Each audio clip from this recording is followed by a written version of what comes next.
What's going on is Anton from AntonDaniels.com. I appreciate you guys for continuing to rock with me, but I just got home off of an early morning flight, right? First thing through the door, I want to see my family. I love my family. You know, I'm a family man. I'm an advocate for families, right? Second thing, I got to get that hot shower because I got to throw the threads on. The threads make me feel like $1,000,000, but the third thing through my mind and all throughout the trip is that I gotta have that Teej pack. Teej makes my life uncomplicated. It's uncomplicated skincare for men. The first way that I started specifically was their level 1 system. It's a daily face wash to get rid of the dirt and grime on your skin. 2 times per week exfoliating scrub to get rid of the dead skin cells.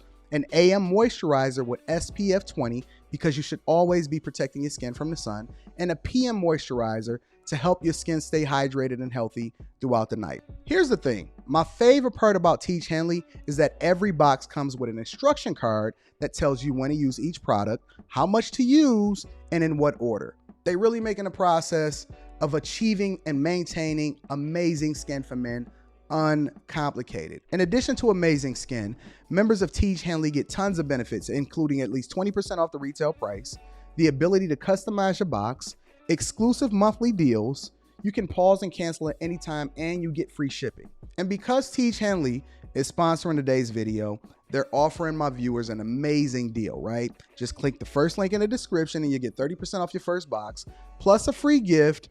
It's an amazing deal. You got to get started today. You're not out here trying to look like a Dusty. And if you travel as much as I do, which I'm sure most people don't, but you know me, I'm pushing my bag chasers in order to be in the top 5%, top 10%, top 1%. We got to make our lives uncomplicated, and Teej Hanley is no better product. You got to look good. You got to smell good. And you can't be looking like a Dusty.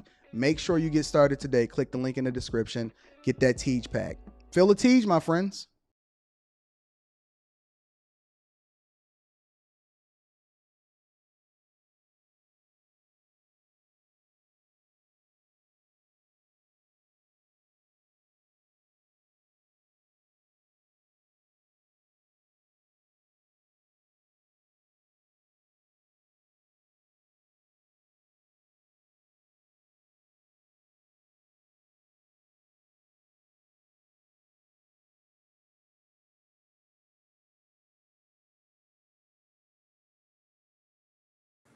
What's going on is Anton from AntonDaniels.com. I appreciate you guys for continuing to rock with me.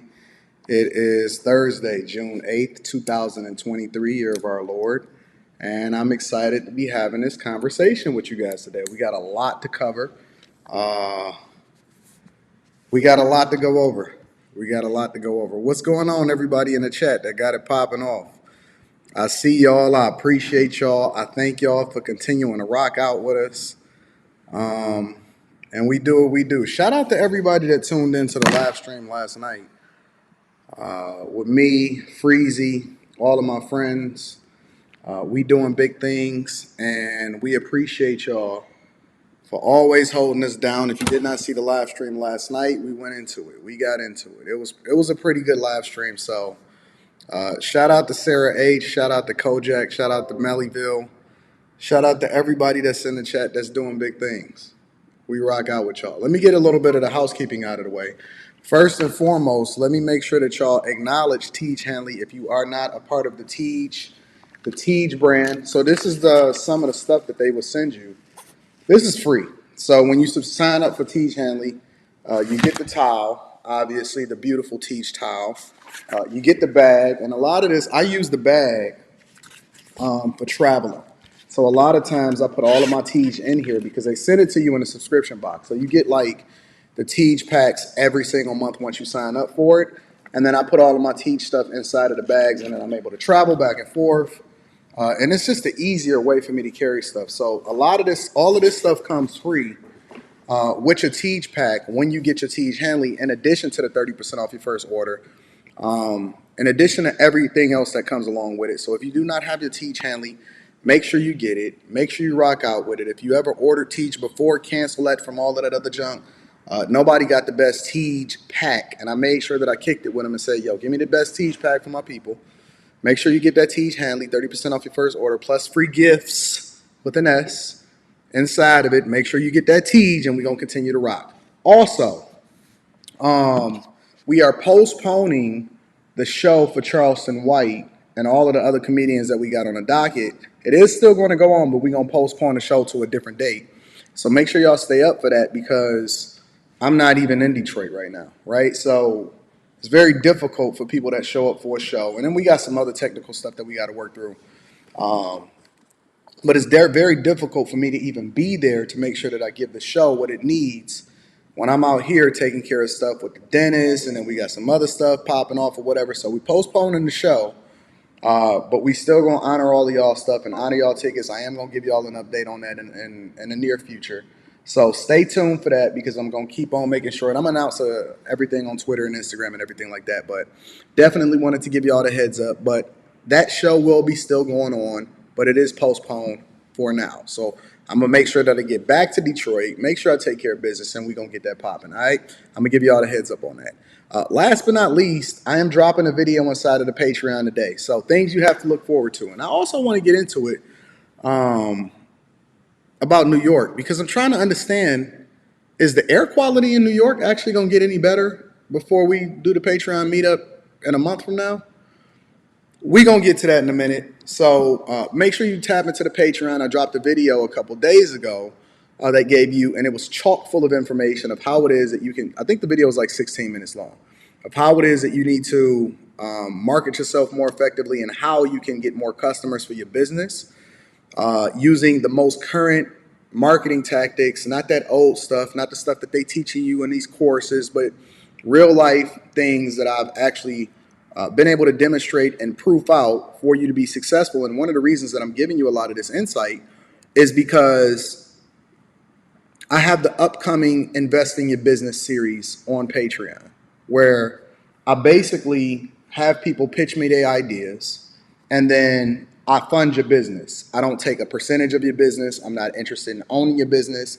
It's just me giving you a little bit of a leg up or a little bit of assistance and a boost in addition to the coaching, in addition to the videos, in addition to the networking that we do, in addition to the Discord, you leveraging the information that I give you in order to then leapfrog into and proof out the concepts of your business. I want to give you that seed money to get you on your way.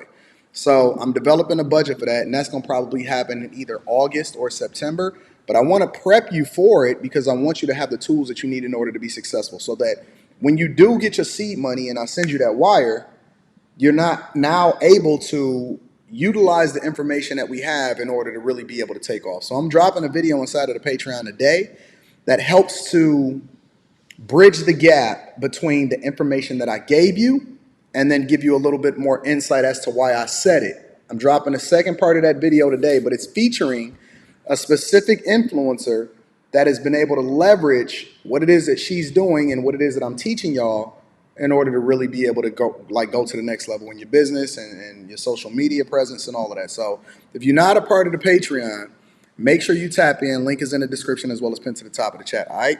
So that's housekeeping. Make sure y'all hit a like for the YouTube algorithm. And then we gonna get it popping. All right. So what do we have here? All right. Got through New York, got through that. Let me say this before we get started. All right? The whole Travis Rudolph thing, all right? The whole Travis Rudolph thing. I kind of want to put a feather on this thing because I want to just completely be done with it. And the interesting thing about it is that we've become so perverse in society in which we've allowed for so many different things to happen to us that we're used to being on trial and held accountable in the court of public opinion before we ever even get our date in court. As a matter of fact, it's so bad that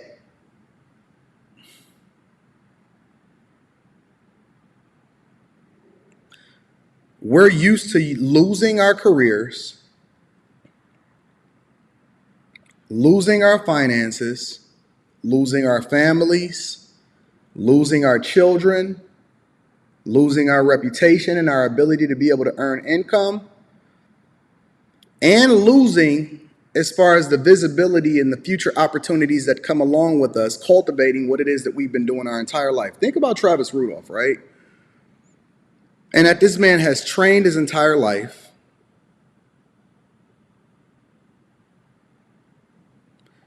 worked his entire life, has been at the top of his field as far as being an NFL player, the best of the best, because you don't get to that level without some level of hard work and all of that, right? And then it all almost completely came crashing down based off of what? A woman. A woman. A woman. Now, there's other people that's a part of this story that we're not even taking into consideration. What about the dudes that died? What about the guys that crashed out? What about the men that are no longer here because they crashed out over a chick that put a battery in their back, and I don't see any sympathy for them? Every single day, we see guys go to jail, die, get maimed, killed, lose everything, get set up. Every single day, we see guys lose at the highest levels. Travis Rudolph will never really be able to fully recover from this. Whatever it was that he had planned or whatever his life, the direction that it was going in, it's altered. It's like on a completely different timeline, like Cain came in.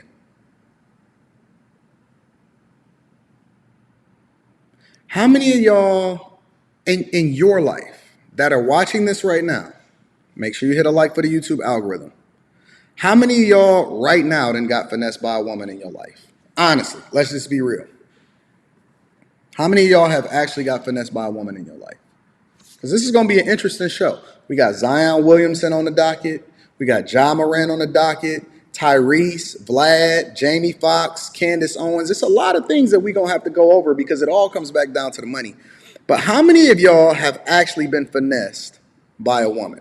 Whether it was based off of the fact that you didn't know what you was getting into, or whether it was based off of the idea that you really loved her, or you believed in her, or you married her, or you had kids by her, or you was trying to protect her and then she put you in harm's way, or it might have even been your mother. When I say getting finessed by a woman, I'm not just talking about the women that you're talking to. I'm talking about any woman that's in your life. How many of y'all mother actually raised you to believe something that was actually not best for you? And then it wasn't until you came here and we started having an honest conversation that you had that aha moment. You know how you got that aha moment? And it's like, man, I don't like what Anton is saying, but he actually planted a seed in my mind that's forcing me to think a little bit differently about what it is that we're talking about right now. Your mother finessed you. Your mother might have even used you against your father because she felt vindictive or because you looked like him. She might have not even liked you. How many of y'all are son husbands?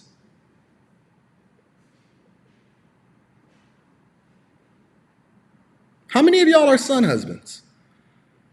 Meaning that your mother made all of the wrong decisions, and so now you are the one that she leans on for emotional support. You are a form of intimacy for her because she feels comfortable with you being around. You now have to make sure that you take care of her, which lowers your standard of living, in which she was supposed to be there to prop you up and give you what you need in order to be successful. And now for the next 30 to 40 years, you got to take care of her and put whatever it is that you had on the back burner because you're so busy making sure that she's emotionally together, financially taken care of, all of these things. You are in a relationship with your mother, even if you have a wife. How many of y'all are in this situation? Crashing out. Crashing out. Shout out to Mogul Minds. I'm definitely going to be reading that super chat in a minute. So many of us So many of us have normalized, and this is why I say the culture is trash. So many of us normalize the idea that we are supposed to suffer and be in dysfunctional situations, even if it's not of our own doing, just because. Every day you make a bad decision. Every day you make a bad decision. You want to know how? Somebody convinced you that it was smarter for you to go and take care of somebody else's kids and become a stepfather. So now I look like the villain when I tell you, fam, it's not in your best interest to put yourself in harm's way by trying to be a step-pappy to a dude that don't give a fuck about you, the son. The woman that's using you and then saying, we a package deal if you want to come with us. Because if she love you, look. Friends, let me tell you what people do when they love you. Love is a sense of duty. It's not a feeling. Love is if I have a friend and I see him going down the wrong path, I'm willing to lose our relationship and our friendship in order to tell him the truth to save his life. Because it's not about how I feel about him. It's about what's best for him. That's what friends do. That's why Jesus said he called us his friends and he laid down his life for us. Meaning that he was willing to sacrifice himself in order to ensure that we would have everlasting life or the opportunity for going to heaven.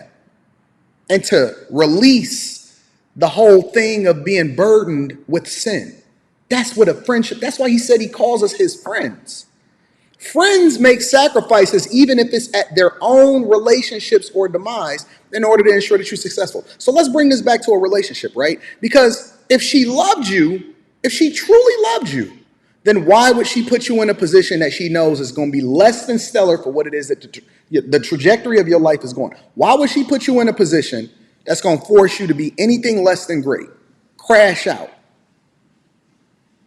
And that's why I say you should marry your best friend first, because friends don't let friends fuck up the bag. Friends don't let friends put themselves in a difficult position. Friends don't let friends go out and do the worst thing for themselves. But you know why? Because she's not your friend, which is one of the reasons why she's a single baby mother today.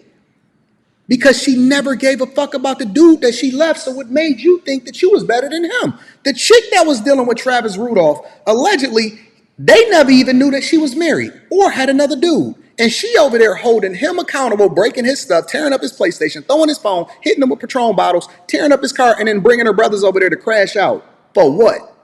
She ain't loved not one man that was in her life. Not the dude that she was married to, not the other dude that she was allegedly talking to, not her brothers that she got killed, not Travis Rudolph, and definitely not the prosecutor that was cross-examining her. So of all the different men that we can use as an example in this whole Travis Rudolph case, in order to illustrate how you are nothing but a number, when are you going to get the memo? Your mama taught you. The chick that was on trial that was trying to testify against Travis Rudolph, she taught you. Your ex-girlfriend taught you. I'm telling you. Your ex-wife is probably telling you. Your mother then completely abandoned you because she didn't give a fuck about your father, and so you the one that's going to have to pay for the sins of him. At what point are you going to wake the fuck up and say, yo, this is not ideal or conducive to the direction of my life, and I have to align myself with a better group of people? And it is, I get it. It's very difficult for you to break out from it because it's a cultural norm now. It's normalized within our society, our community, not just black people, but people in general. It's normalized amongst us that we have to accept and subject ourselves to the worst possible conditions in order for us to justify ourselves as a man. Since when? Since when? When did it become a man to suffer at the hands of somebody else just because I was born with a dick? When did that become manly? When did that make me any more of a man than to tell you, no, fuck you, let somebody else take that burden? Lord, let this passeth from my mouth. I prefer not to drink from this cuppeth. I don't understand. And I know it's going to be some people that get butthurt. Oh, man, but listen, I love them kids, and I treat them like a son. He's still not yours. He's still not your. If they gave reparations today, they not gonna go based off of who your stepfather was. You don't want to hear me. You don't want to hear me. When they start going based off of lineage and they start tracing whether or not you are based off of how it is that they're trying to ask for reparations today, because I'm against reparations. I don't believe in handouts. I think you lost. You lost, you got conquered. Losers don't get to tell winners what to do. But that's a whole nother conversation. We can get into that later. But when they start tracing your lineage, they don't go based off of who your stepfather is, do they? When you do a DNA test, do they try to figure out who your stepfather was? Is it a way for us to trace your DNA based off of step lineage? I'm just honestly, I'm genuinely curious. Is there a way? Do your DNA get passed on from Heauxs and report cards?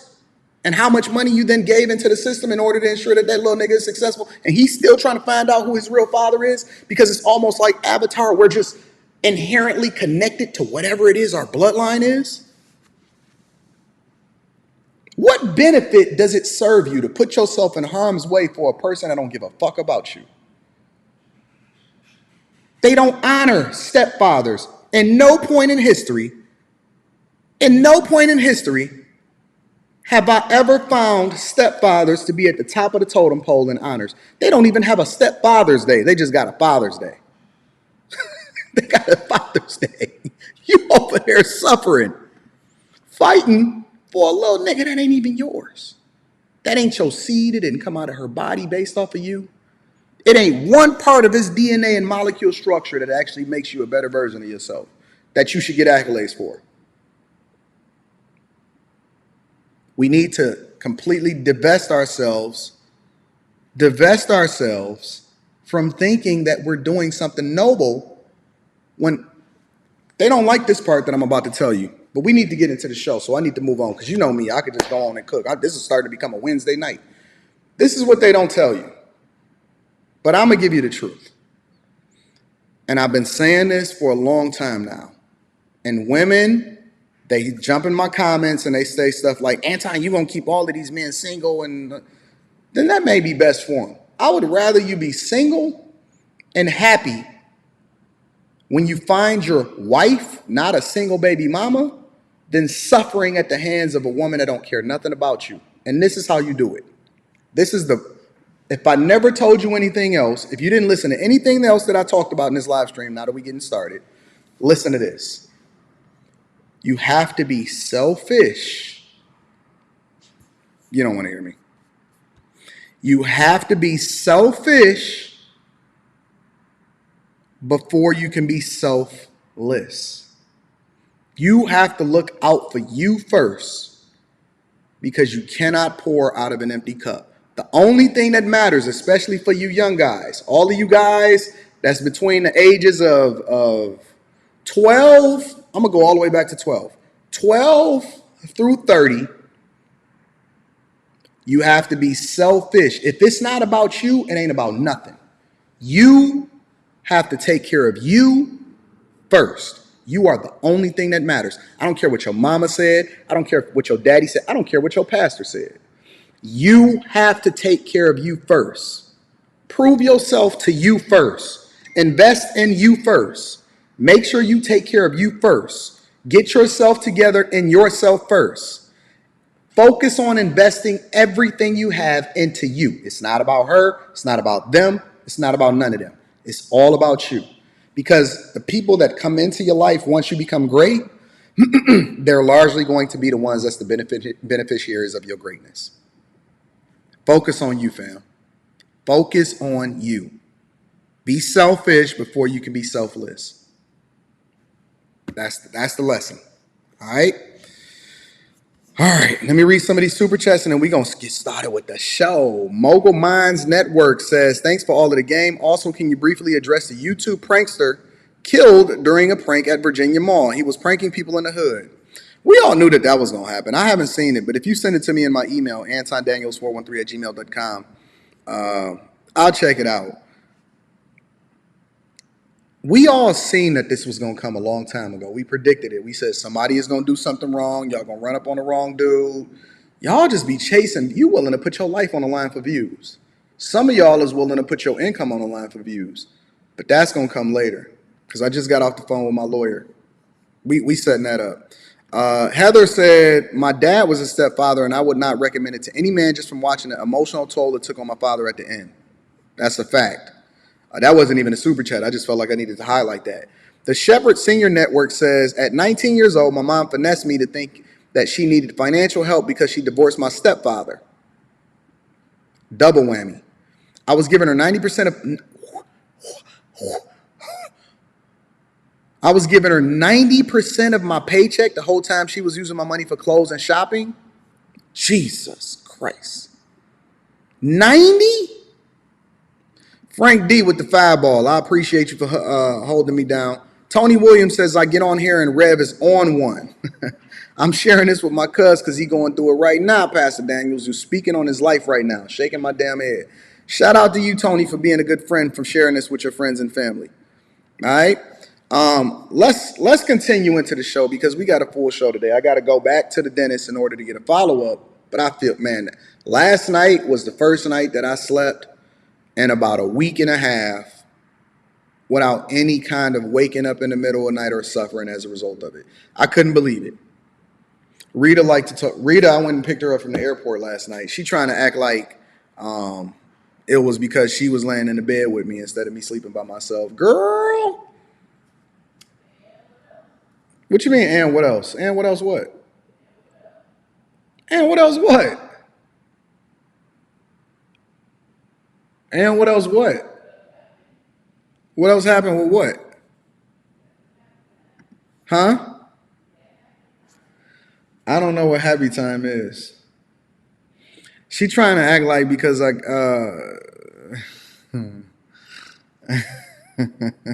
that's not why I slept well.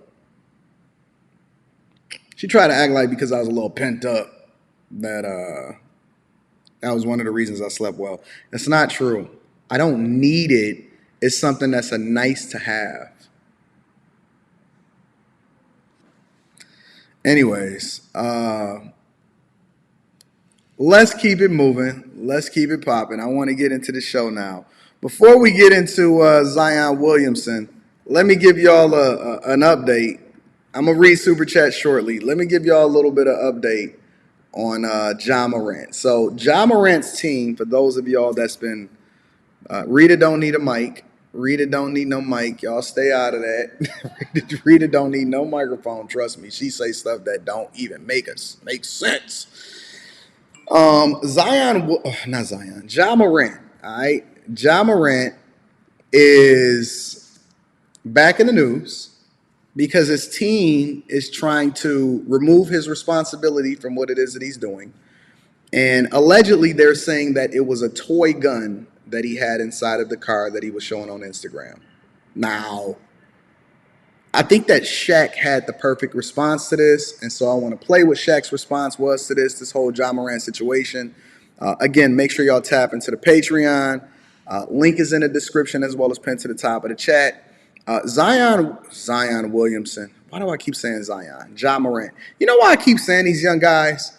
I keep saying these guys because they're so in tune with fumbling the bag that I've never seen a group of young dudes that was so determined on messing up the bag and ruining their whole career. It's almost becoming like clockwork. It's almost just a part of what it is that they do. So I'm going to fast forward to, y'all said it's 57-19. We're going to go to 57-19 in this whole conversation right here because Shaq had an interesting take. And a lot of y'all like to say stuff like, well, you know, he didn't get arrested for it or it wasn't illegal. And I give y'all a completely different take because I look at everything from a business perspective. But maybe Shaq can spread a little bit of insight and information on how you guys should be moving. Because I think that this is something that we can apply to our own lives, especially our professional lives. Because y'all don't even realize the opportunities that you ruin or the opportunities that you don't even get presented to you when you think that you're doing okay because you're just doing okay. But what if you could have been doing exponentially better and you don't really understand it because you try to apply society standards, which is very much less than average, to your life? Let's hear what Shaq had to say about this. Yeah. And it goes along the lines of your interview with the commissioner, Shaquille. Did you see Claudia Jordan on The Breakfast Club this morning? which I don't necessarily care for Claudia Jordan, but we gonna continue. Okay, so she was doing some reporting and she said that her sources, that was her words, sources, told her that the gun that Ja Morant had was a fake gun. And she said that her sources said that he was still going to be, I don't know how Claudia Jordan knows any of this, but I'm just repeating what she said. And that her sources still said that he was going to get a 30-game suspension, but that the gun was fake. Hey, 30-game suspension is just if you making $30 million a year, that's almost like $14 million in a year. Yo, could you imagine losing half of your income in a year and future opportunities as a result of what it is that you're doing right now? First of all, I don't believe Claudia Jordan. Look at Shaq. Shaq don't believe Claudia Jordan, but I don't believe Claudia Jordan really has any sources. And secondly, we all know that this is a ploy. And instead of him, all this shows, in my opinion, is Ja is still a child. He's still not ready for the limelight. It shows me how much greater LeBron James is than everybody else. Head over heels. LeBron is the greatest, one of the greatest athletes of all time because he never got into this nonsense and he exceeded all expectations that came along with it. If the NBA is in the hands of Zion Williamson and Ja Morant, didn't they get drafted in the same draft class? Oh, that's crazy. Worst draft class of all time.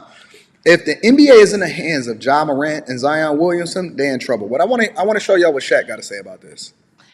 I don't know if I believe that, because if it was fake, then why did your friend try to push away real quick? Facts. And then why did you apologize and all of those things? But anyway, that's her reporting today.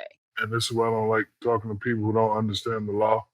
And forget the law. When you work for corporations like we do, the morality clause is the law. That's what people don't understand. Shaq just summed it up, and I'm gonna let him give the context. But let me add it. Let me say this again. It doesn't matter about the law.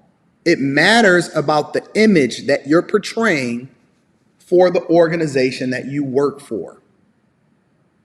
Let me say it one more time.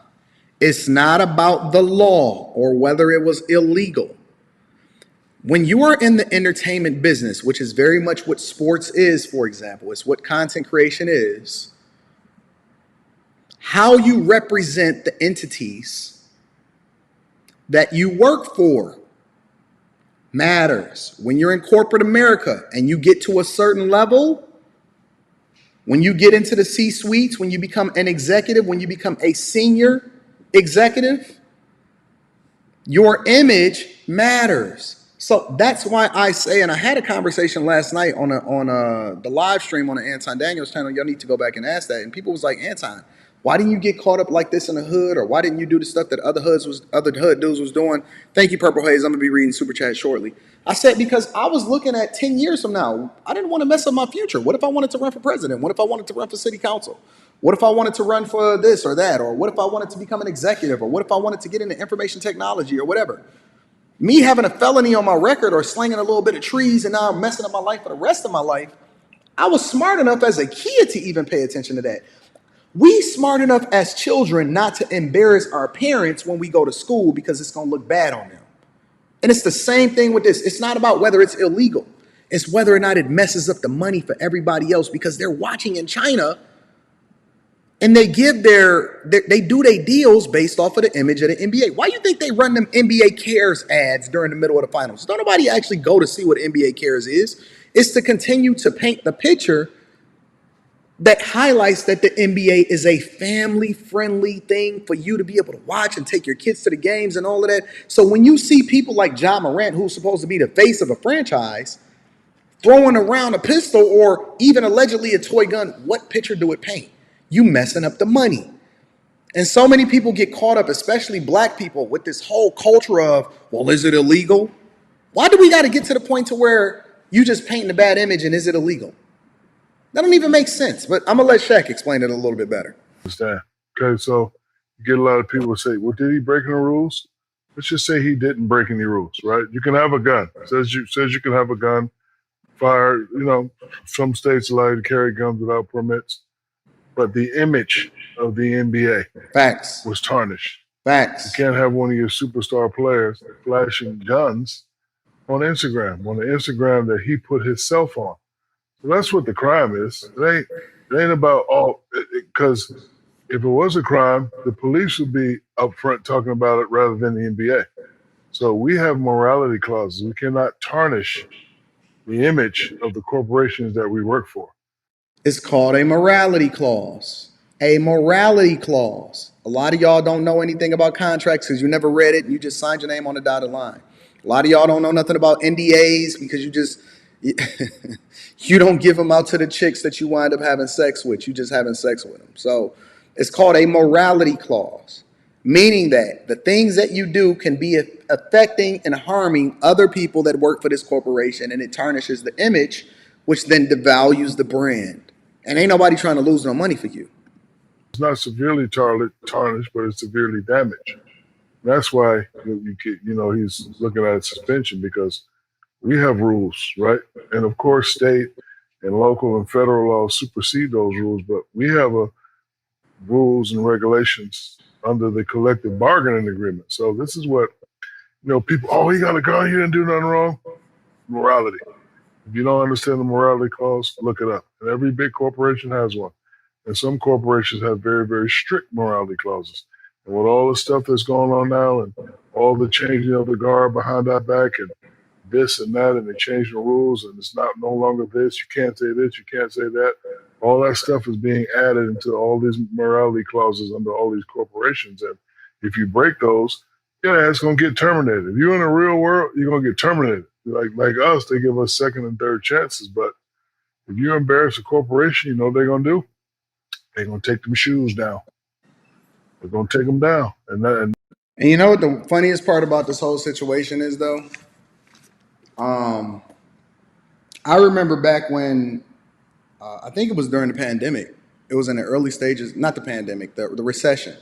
The early stages of the recession back in like 07, 08 or whatever like that. And it was around the time that my daughter was born. And I had basically went broke, and I had moved back into my mom's basement or whatever. And I had a new daughter on the way, and everything was messed up. And so I went to go and get a job, or I had got called for a position, and it was at a healthcare company. And so it wasn't nothing major. It was just like, it was major for me at the time because, I had nothing coming in. And so before I went into sales and I just did a 100% commission job and I started going back to school and all of that stuff, I applied for this, a position. I had applied for a lot of different positions, and I got a phone call for this position, right? And so, I passed the interview. Everything went awesome and everything was stellar. And they did a background check, and it was like, yo, we found something in your background. You're going to have to tell us what it is. So they pulled it up, and it was a dude, and it had felonies, and it was saying that I was currently in prison and all of this other type of stuff or whatever. And I deep dive a little bit more into it, and it wind up being, this is the wildest thing ever. And I think I told this story on the other channel before, but it wound up being a guy that I grew up with that had got arrested. He was doing 12 years in prison, and he had used my name as one of his aliases in order to get out of an arrest one time when he was dealing with the police. And so they had his name or my name as an alias for him, but he had spelt my name wrong, right? But they were able to go through and find anything that was associated with you. Anything that was associated with you, they was questioning it. And they had the ability to be able to do it and not even overlook it because it was so many different candidates and so many different opportunities at that time for companies to handpick who they want because we were in a recession and they had their pickings, right? Everybody was laid off. So anybody, you had to be stellar. You had to be crystal clean. And so I presented it to him. I said, hey, listen, I'm not in prison and that's not me and all of this other type of stuff. And he even spelt the name wrong. That's not even my name. Look, he got the wrong middle name and all of this other type of stuff. So I'm in there proving it. And even though it wasn't me, obviously, they passed on me. I had the position and then they passed on me. In hindsight, it was the best thing that ever happened to me because it reinforced that I had to stay above board and I couldn't get myself involved in anything for my future endeavors. And then obviously, I'm not sure that I am where I am today and that I had to go through some things and I had to hustle some more and I had to learn some lessons, and even going through sales, it taught me a lot of things, obviously. So I use that loss as a win. But my point is that there's so many different things that can affect you throughout your life. And it's not just black and white based off of whether or not it's the law. It's the image. It's the portrayal. The first thing that I do when I see somebody and I'm looking to hire somebody in corporate America or that works for me, I go to their Instagram and I try to understand who they are. I go to their Instagram, I go to their Facebook. I try to figure out who the real you is. Who's the real you? Who am I really getting? It can affect everything that goes on inside of your future. And that's what, and this is what the people need to understand. You know, yes, you can have a gun. Yes, you can even wave a gun, but real or fake. And what Miss Jordan needs to understand, and she's a friend of mine. If I have a fake gun and go pointing at somebody, I'm still going to jail. Yep. If I have a fake gun and go and you can still get killed. You can still get killed in self-defense. If you have a fake pistol and you wave it at somebody, they can look at that as a threat. If you pull out a fake gun in front of the police and they think that you about to do something, they have the right to be able to do something about that. A bank and say, hey, hand me all your money, I'm still going to jail. If I have a fake gun and a cop pulls me over and I go like that, I'm still going to get shot. So it don't matter whether the gun was real or fake. The perception was gun. Perception is you went against a morality clause, so you have to get dealt with. And it's your second time. Mm-hmm. Yeah. It's your first time, it's your second 2 time. months. Yeah. Yes, the second time that you hit the button. You hit the button. It ain't like, you know, I always say this, I want people to understand, it ain't like you in the club and somebody get it and sold the footage. Your phone, my man. You hit the button. So we don't know what the thing gonna be, but it doesn't matter if the gun is fake or real. That's not the issue. The issue was you damaged the reputation of a $1 billion, damn near $1 trillion business. And Adam Silver ain't having that. Right. You're right. I think that Shaq is absolutely correct. He's spot on as usual. And one of the things that Shaq understands is that image is everything. And so when you see a lot of these younger guys that's fumbling the bag, like the Ja Morants, and they still coming back and saying, oh, no, this is a toy gun. Don't nobody want to hear that, bro. Especially after that. See, even if it was just the first time, we were like, oh, he just ignorant. He gonna learn his lesson this time. You came right back after going on your apology tour. You sat up there on ESPN with Jalen Rose. And it's funny because I was looking at that interview with Jalen Rose and I was thinking to myself, this ain't gonna work. These softball questions, how it is that they moving and all of that other type of stuff, this ain't gonna work. This is not going to work. This is not going to play out the way that they think that it's going to play out. And lo and behold, fat meat ain't greasy. They ain't believe it. And now you sitting here and he facing an entire, how you going to get suspended on your day off? And then he can't even keep quiet enough. We still talking about Ja Morant in the news. The best thing that he can do is just to 100% keep quiet. Don't let nobody in your circle. Don't sit there and have conversations with people. Certainly don't let it link out to somebody like a Claudia Jordan, but completely remove yourself from the conversation because all you're doing is continuing to do irreparable damage to your image, which then affects your financial standing in the future. And so a lot of these dudes don't get it, and so they out here fumbling the bag still. For some reason, I don't know why anybody is not in their circle, not actually telling them that they need to shut up, but they still out here fumbling the bag. They still out here over-talking and oversharing. And it's not working out in their benefit. Let me read some of these super chats. First of all, I want to give an acknowledgement to some people that held me down. Shout out to Muslim Maid, says, for the truth is the truth. AD, respect. I appreciate you. Mike, that dude is holding me down. I appreciate y'all on Cash App for absolutely holding me down. Thank you, my friends. Elite says, Zion really crash out over that box, not realizing if he didn't have that basketball career, them chicks would have never even gave him a chance. Money will absolutely ruin your life, and it will absolutely put you in a position that you didn't think that you was in, and you will be thinking that you him just because you got a couple little dollars. And that's the thing that then gets you caught up because you don't have that level of discipline, and you don't realize that she just there to finesse you. We're going to get into that very next story. Don't worry about it. Jamal Fowler says, just showing love. Thank you, bro. And thank you for the 10 ball. I appreciate you for holding me down. Christopher J says, case in point, Ja has no real ones on his team. Ja ain't a real one. So you are what you attract. You know what I'm saying? Purple Haze says, what do you think of Shaq allegedly spotted out with Brittany Renner? Come up for her or potential downfall for him? I don't think it's either. Shaq ain't married. Shaq done already been through the fire when it comes to his image as it relates to marriage and all of that other type of stuff. And Shaq at this point is like Diddy when it comes to the chicks. Shaq gonna be caught up and seen with different chicks, and that's just the expectation. Ain't nobody expecting for Shaq to be a LeBron James when it comes to holding down a relationship. You know what I'm saying? Shaq ain't reinventing the wheel when it comes to relationships. It's just a thing, you know? Marcel Hearn says, appreciate the work that you do. Thank you, my friend. I appreciate you, Marcel. Eileen says, it's no different than when a company fires employees for their social media posts. Exactly. People have to start thinking thinking of themselves as CEOs of their personal brand. They're not that disciplined. They don't have that level of discipline to start thinking like that. People think based off of their emotions and based off of what they think makes the most sense, not how it affects other people, because they don't see themselves as a personal brand.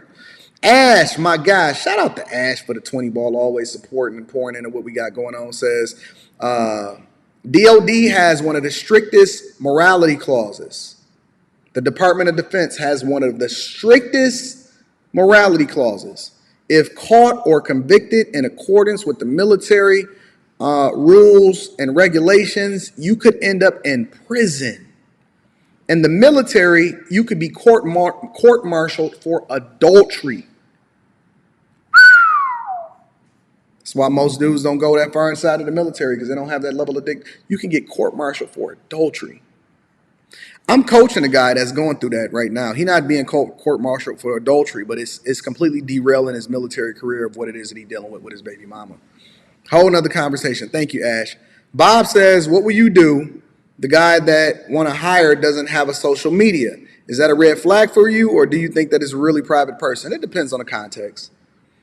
And it depends on what I'm hiring him for, right? If I'm hiring you for something that allows for or that calls for you to be a lot more in tune with what's happening on social media, the fact that you don't have one actually disqualifies you from that job because you're not in tune with what's happening out here on social media. So if I have a media company and I'm looking for you to understand where it is that we going in this direction, and I need you to really be culturally a fit, I can't hire you because you're not in tune with what it is that's happening out here in these streets. A lot of people think that being off of social media is a benefit. I don't think so. I think that learning how to manage it more effectively is but that's like saying I don't want a cell phone. So you got a flip phone. Okay, well then I can't really use you because you don't know and understand how it takes in order to run a media company. You don't understand. Shout out to Christian Bailey. So yeah, I will not hire you depending on the position if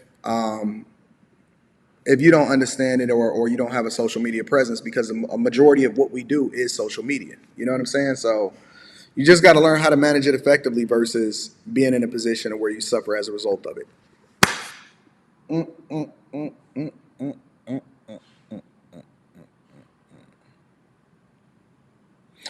Big Dre says, fuck out of here. If you judging my social media, you not nothing. Judge me by my actions and capabilities. You know what you can do for me, Big Dre? Why you laughing, Rita? Why you laughing?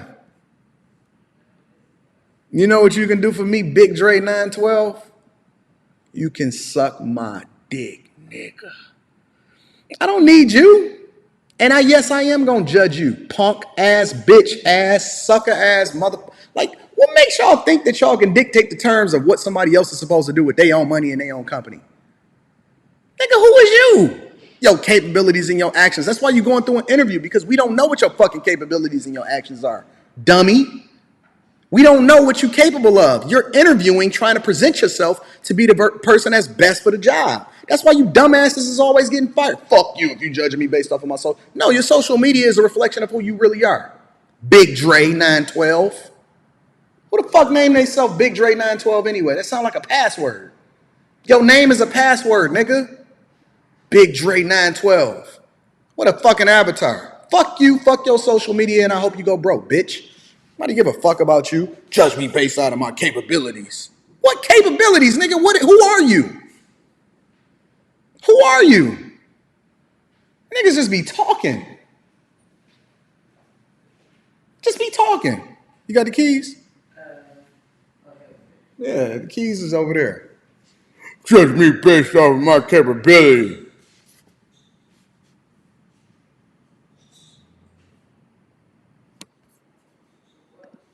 Nigga gotta typing in lowercase letters, run-on sentences, got the periods and everything in the wrong place. What's up? Yeah.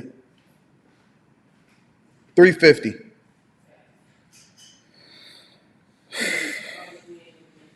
All right. Be careful.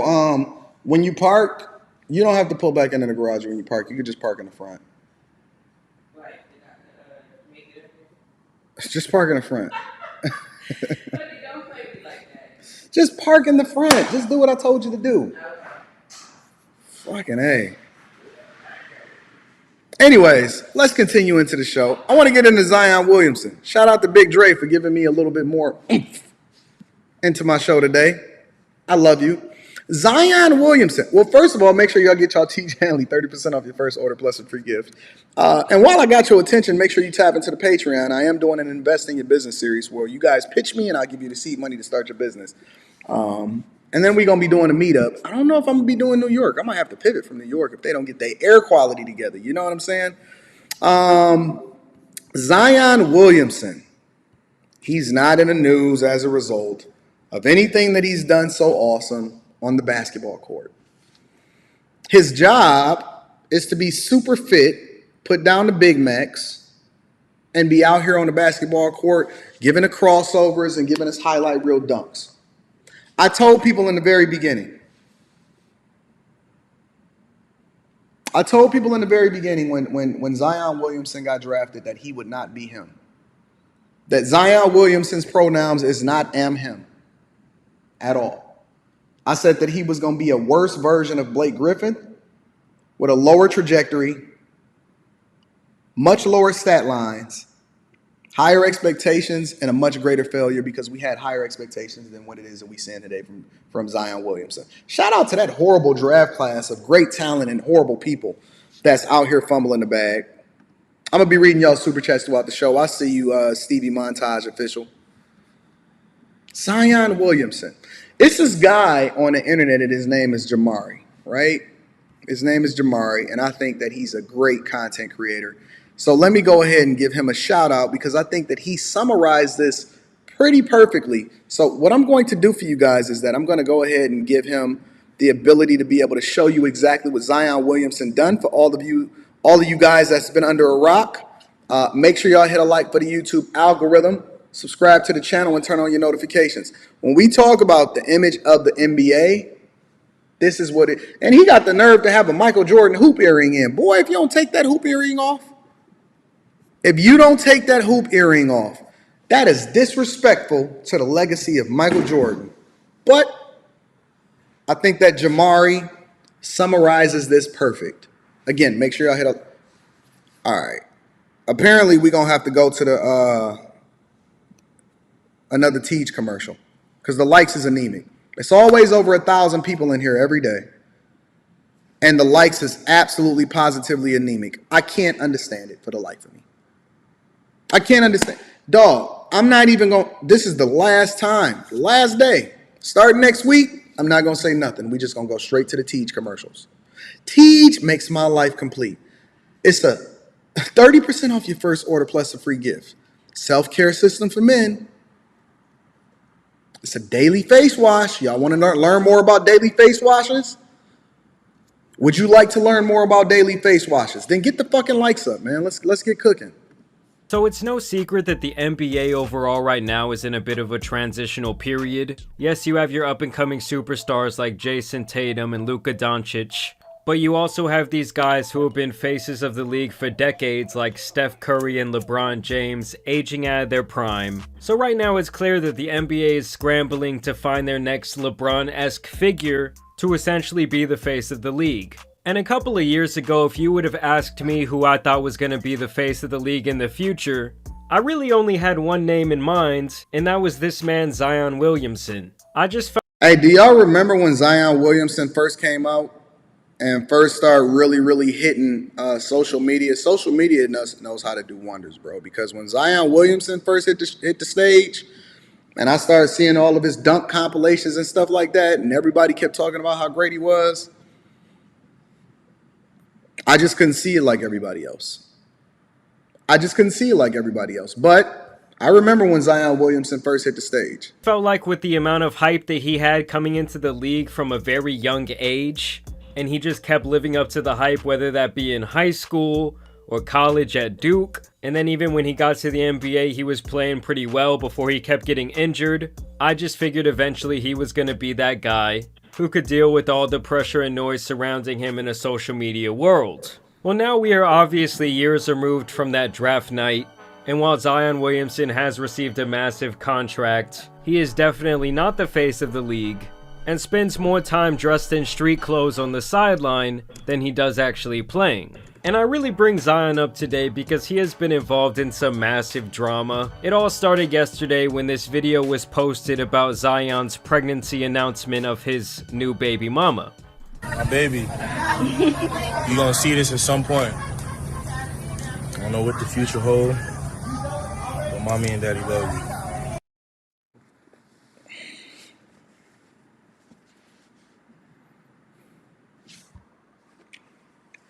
Let me add a little bit of context so that you guys understand exactly what you're dealing with right here, all right?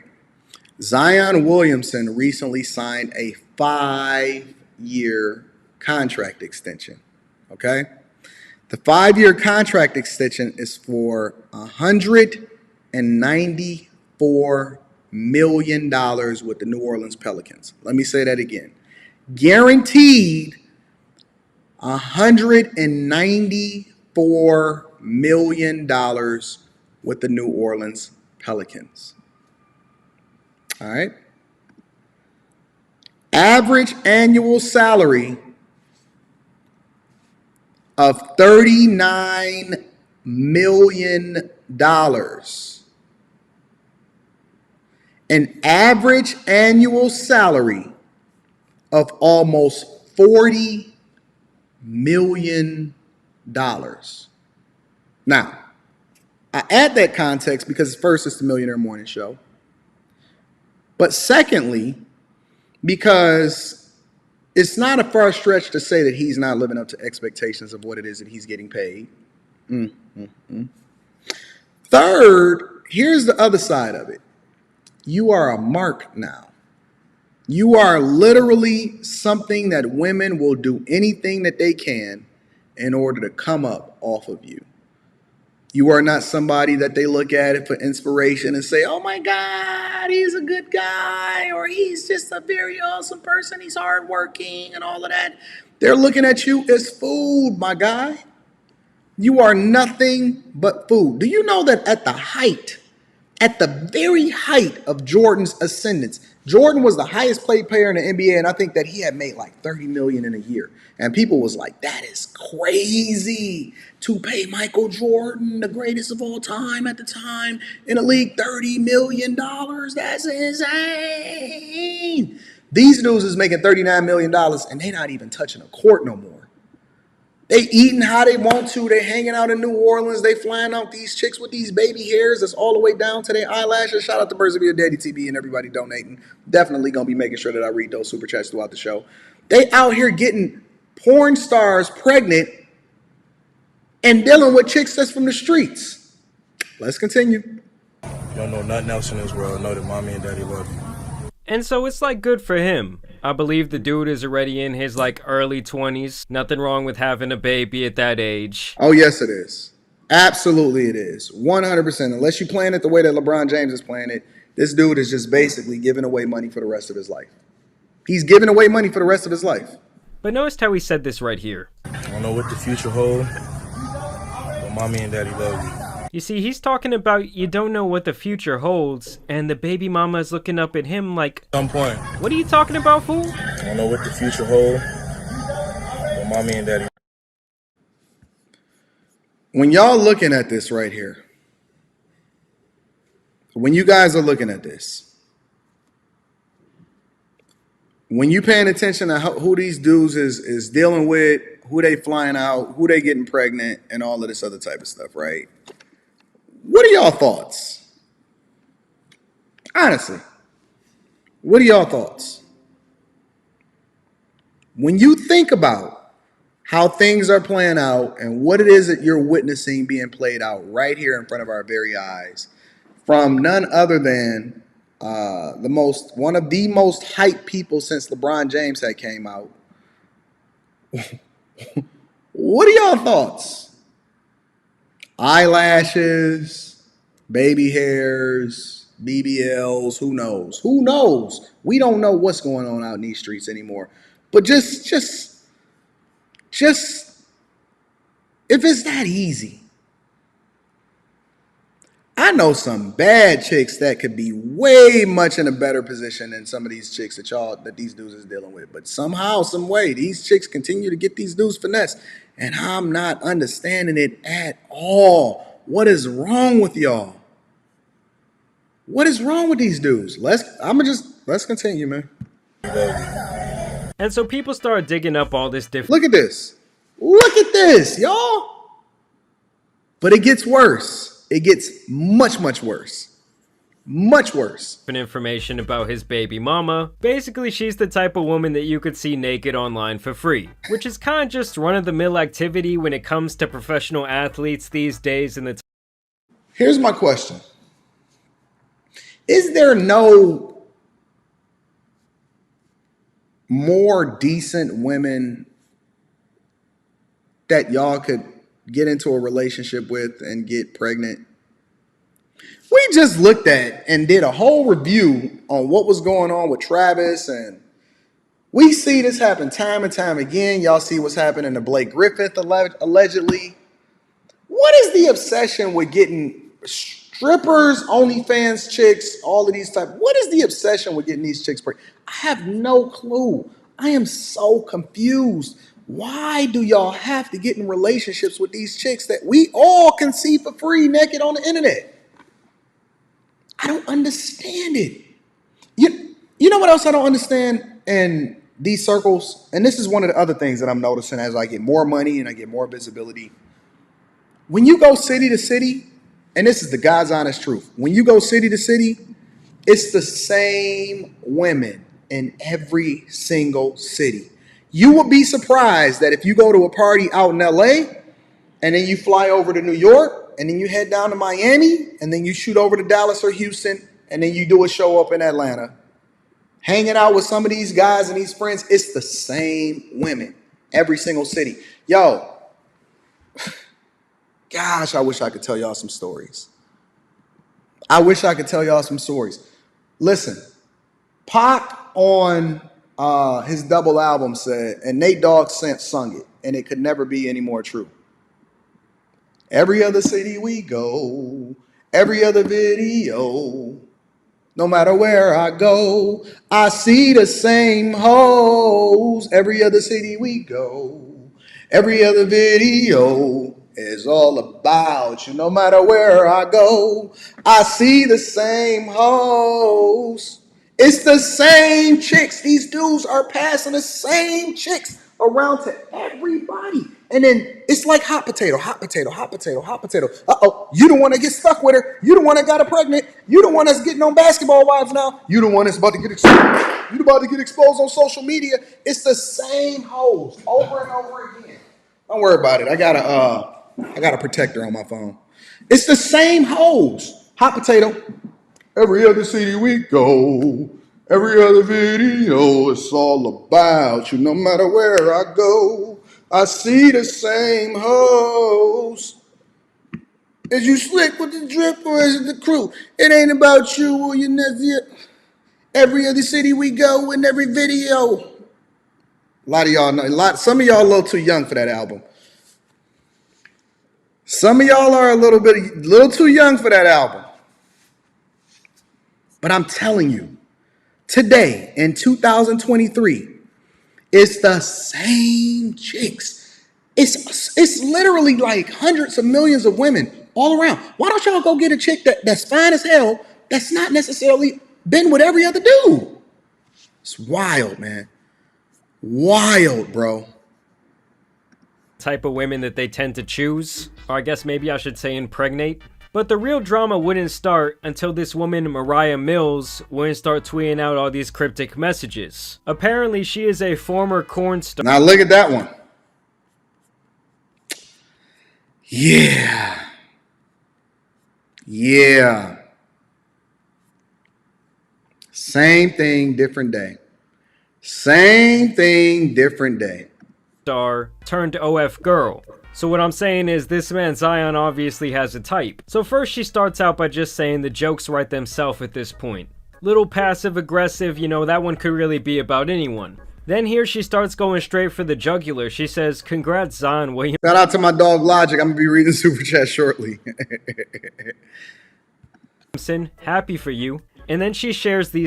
Ain't nothing like a chick that's gonna share. See, again, y'all thought that Snapchat and the vanish mode on Instagram and all of that type of shit was gonna save you. It's not, because they recording it from another device, so it doesn't even make a difference. It's the same thing. Snapchat messages allegedly from Zion, where he says, love you in these jeans, and I'm gonna FaceTime you in a little bit so we can talk about you moving.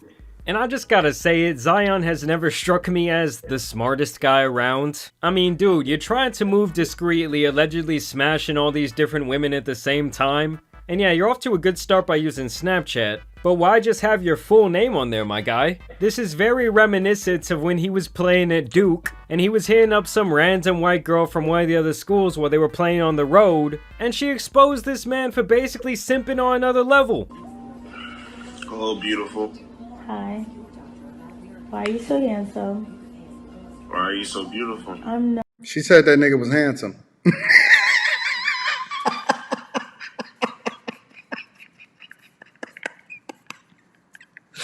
This dude is sitting in the bed with no shirt on, looking like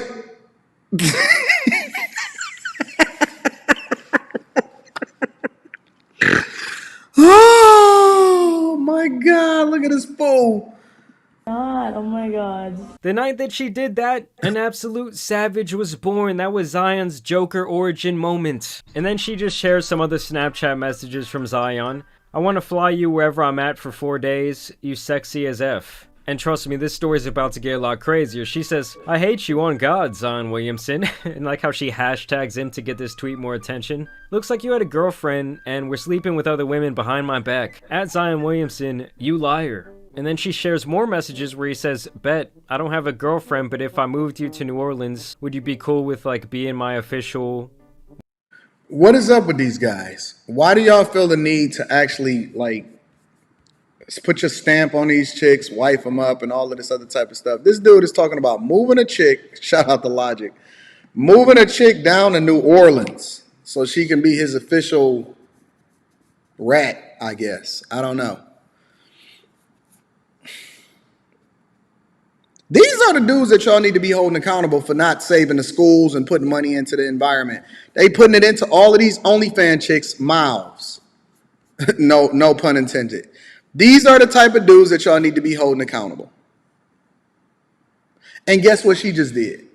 Let me give you the blueprint. She just came up off you, fam. Her first tweet, nobody was checking for her. Nobody knew anything about her. She was just saying that the jokes write themselves. Now what we doing is you see a whole bunch of people following this chick on Instagram, and you know what they're going to do? They're going to hit her up for an interview. And this nigga has no non-disclosure agreement with this chick. Just out here fucking. Just fucking. What does he say, bitch? Just asking so I know how to go about this situation with respect. When you move, how much do you expect me to pay you a month? So yeah, this man was...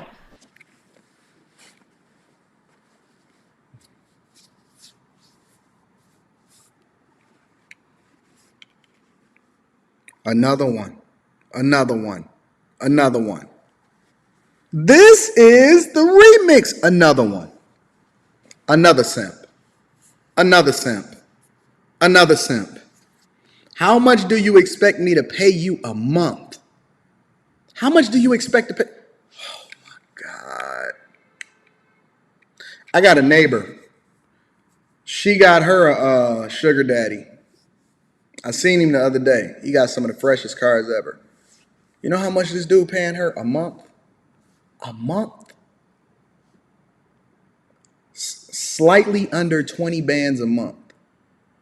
And he paid for her crib. Slightly under 20 bands a month. And he paid for her crib. And he paid for her Audi. What the fuck is going on out here? What are y'all doing? What are y'all doing? Another one. Another simp. Apparently, allegedly, ready to fund her entire lifestyle. You know these dudes would do it for free. These chicks would do it for free. They'd do it for the clout. They will do it just to be in your presence, to say that they didn't been in your presence. Why are y'all giving these chicks money? This former corn star. She then goes on to say, better pray I'm not pregnant too, because I'm definitely late. I was with you last week in New Orleans, and you couldn't tell me you had a random thought pregnant after all I've done for you? I mean, I really want to know what she's done for this man besides drain his sack. She then says, you're putting my life in danger effing all these new hoes raw. I mean, this is a crazy sentence to come from someone who you can easily do a Google search of and see all kinds of videos of them smashing. She says, I warned you about trapping type hoes at Zion Williamson, and you didn't listen to me. I know the game. F you and congrats again. The bill was too high, so you had to scrap for crumbs when you couldn't see me or I was busy. Oh yeah, he's a 22-year-old NBA. Yo, I'm not even going to show y'all her Instagram because this is wild. Y'all can go look at it yourself. I'm not even going to show y'all her Instagram because this is absolutely wild. Y'all need to do better. Black men, y'all absolutely positively need to do better. Y'all gotta do better. This is crazy. Insane. And all she did was just get her OnlyFans even more popping, probably. Y'all got to do better, man. A player, and you really thought you were gonna be the only woman he was messing around with? I mean, what I will say about Zion is, dude, you gotta make these types of women sign an NDA before you do anything with them. Hop on the phone with Derek Jeter, he'll tell you all about his little goodie bags he was giving out. Maybe go for some slightly higher quality women than corn stars. And right on cue, she says, couldn't even impregnate a real corn star. Which is not something to be disgusted by. Like, anyone who's in a situation where they do impregnate a real corn star should be cast away from their village. She says, I motivated you to get back in shape because we all know Zion has a problem with, you know, the snacks. He likes to get a little bit overweight. I let you F me all kinds of ways. Fill me on... Jesus. This can't be life. This just cannot be life. We cannot be sitting there letting our good, wholesome black men out here go out like this. Does Zion have a strong father figure in his life? Does Zion need a life coach? Hey, somebody tag Zion. Somebody send Zion my information and tell him that he needs somebody to hold him down, man. Somebody send Ja Morant and Zion some information and let them know that Anton from AntonDaniels.com is going to ensure I'm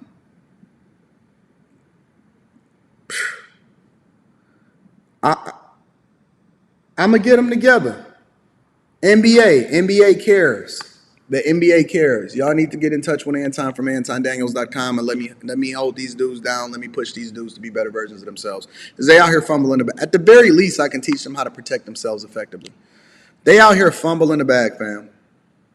This woman is on here talking about what it is that she let him do in the bedroom and film on his phone.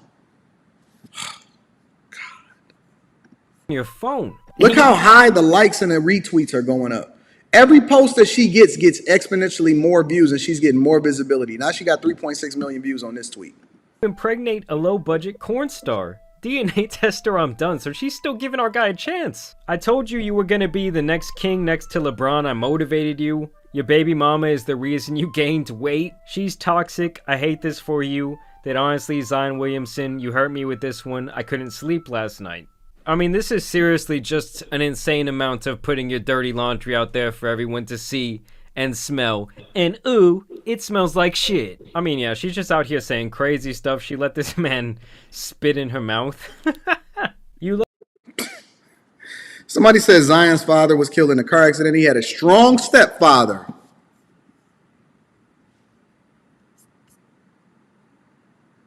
Oh, your step baby daddy. That hoe finesse you is why I'm angry. She's 29 with an adult child already. Oh. I'm just like trying to do the math on that. That doesn't make any sense. I know what comes with being a basketball player, girl. I know there will be another woman, but didn't expect you to get these hoes pregnant, so now she's Reading super chat shortly. like twisting her story around. Because at first she's like, oh, I thought you weren't messing around with any other women. And now she's like, listen, I know you had other girls, but why'd you have to get her pregnant? Why'd you have to shoot up the club? Why be a low budget baby mom when you can be the kept girlfriend? So now she's like kind of coming to terms with everything. You know, I think they say there's like 3 stages of getting over something. Because, and let me tell you why. And really the summary of this whole thing is really this right here. Why be a low-budget baby mom when you can be the kept girlfriend? This is really what it comes back down to, ladies and gentlemen. And let me explain this to you. They finessing him.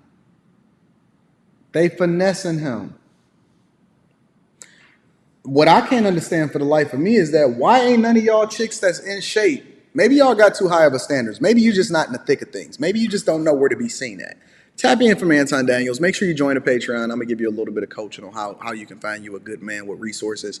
Because a lot of y'all really, really, really need to get into this game a little bit differently. Because of all of these baby mamas that had kids a long time ago and then joined OF, is still coming up and getting Zion Williamson to get them pregnant. What do you think this is? I got the blueprint for you. Because y'all out here hustling backwards. Y'all are out here hustling. You got two hood rats fighting for this dude's attention and getting pregnant and finessing this young 20-something-year-old that's worth over $200 million. And he over here fumbling the bag. Something. I believe it's like anger, grief, and then acceptance. And she's on to the acceptance stage. I guess I'm gonna be stepmommy now, she says. You're not effing up me and Zion Williamson's plans, baby, and not. Oh, you're not messing up the bag? She a bag chaser. This chick is a bag chaser. She said, I'm not missing out on my money. Not only am I gonna get more notoriety, but I'm also about to nuke you.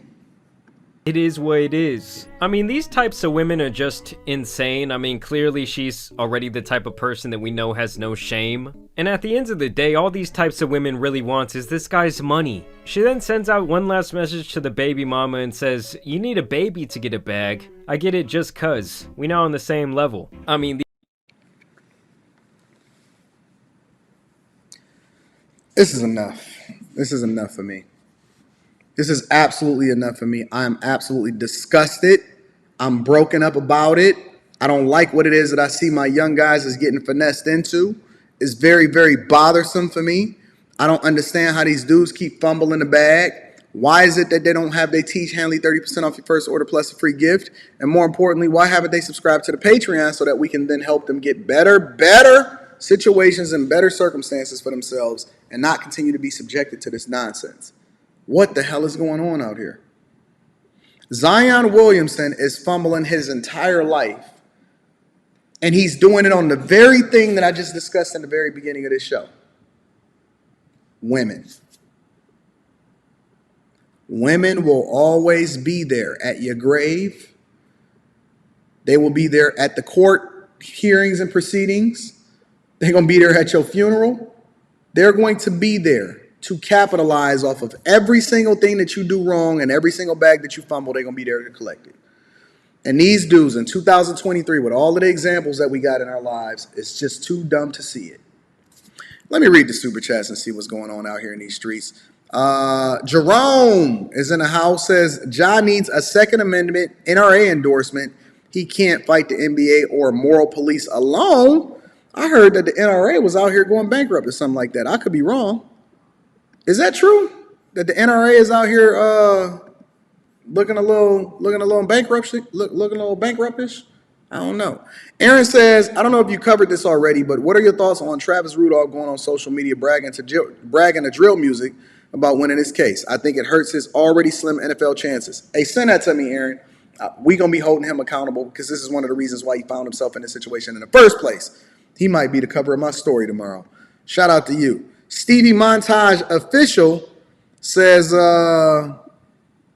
If a soldier named Fred make the news, his name is now Soldier. What you represent matters even on the streets. That is absolutely correct. I appreciate you, and thank you for the fireball. Chris the One sent the $5. I appreciate you, big dog. Thank you for holding down the platform. Brock says, man, I can't lie. I thought Zion was going to be the new savior for New Orleans basketball, but just like the Saints, ever so disappointing. I agree. I never thought he was going to be the savior, though. Aaron says, Zion is the biggest finesse in the history of sports. Dude played like 20 games his whole career and got a max contract. Salute to the swindle, though. Nah, I think we might have to go with Gilbert Arenas on that one. Persevere Data TV says, from vignettes to baby mama, turning over the bag. Thank you for the 10 ball. Jacquel says, greetings and blessings, my brother. Shout out to the Chasers. If y'all not a part of the Patreon, y'all need to join the Patreon because we got a whole tribe over there. Aaron says, don't forget, before his last 2 years with the Bulls, MJ was only getting $2 to $4 million a year. He threatened to go to the Knicks, and then they threw him the bag. That's true. I mean, but that was normal back then. Kevin Robinson says, game goofy at all costs, man. His Peace Star baby mama secured her wealth for life. What part of the game is that? It's the finesse game that every guy continues to fall for, and they don't actually do anything that actually helps themselves because they keep putting themselves under the thumb of women, like I keep telling y'all not to do. Brock says, she says, gotcha, bitch, in her Dave Chappelle voice. Pass a love offering. Thank you, my big dog. I appreciate you. Aaron says, they got to start talking to those soccer players. They getting $200 million a year and putting it all in their mama's name. Kevin Robinson says, ain't no gawk 9500 worth fumbling your wealth over. The makeup, lashes, Raptor class, and Pocahontas weaves got these goofies in a chokehold. That's because y'all keep listening to people that tell y'all it ain't tricking if you got it. Y'all keep listening to people that keep saying it ain't tricking if you got it. It is tricking. You still tricking. Shout out to my dog Logic in the building, says, free these hoes and let them live. Yeah, that's what Logic gonna say, because Logic ain't getting finessed out here in these streets. Shout out to my dog Logic, overseas running it up. Krista One says, didn't send a message on the last super chat by mistake. Love you, Big G. Keep it coming. Fam, I just appreciate you showing up and showing love, so no big deal. Stevie Montage says, let's not forget what allegedly happened to Andrew Wiggins, too. We got a whole show. We gonna talk about it. Keep It Funky says, I know how my hoes move, so they're my allies, not my enemies. Listen, somebody got to catch an L. Somebody got to be the simp and somebody got to catch the L. So you absolutely right, Logic. You 100% right. Silver Lion says, because these sports kids don't have personal handlers anymore that keep them in line, protect them, and cover their mistakes from social media, flexing because it's a hell of a drug. Agreed. Pierre Lynn says, majority of the players, of ball players, exhibit square behavior. Zion following suit and messaging with chicks he was whacking it to in high school. Eventually, it seemed like that they would get over that junk, though. Dame Smith says his behavior is encouraged, unfortunately, only on social media. Marcel Hearn says, I think they can see it. They can see them. I think they see them like a possession. Everybody can see it, but everyone ain't got it unless they paying for it. That's true. Shout out to Mr. Brown says, what up, big dog? Glad the tooth is feeling better. Just wishing everybody a great productive day. Last night's show on the Anton Daniels channel was amazing. Amazing. Shout out to my dog, Jesse Lee Peterson. You had me dying laughing with the super step baby daddy cape. I still got my cape right here. I might have to pull it out. Don't make me pull out my cape to address y'all. Shout out to you, Mr. Brown. Christopher says, so NDAs is not a thing anymore? This is wild. Tia Marie is in the building, says, aw, damn. Next, she's about to be selling courses on how to be a kept girlfriend. That's the new finesse. Somebody give me a course. I need a course. Aaron says, he must hate the letters ADN. No DNA test, no NDA. This is wild. Yikes. Simping ain't easy.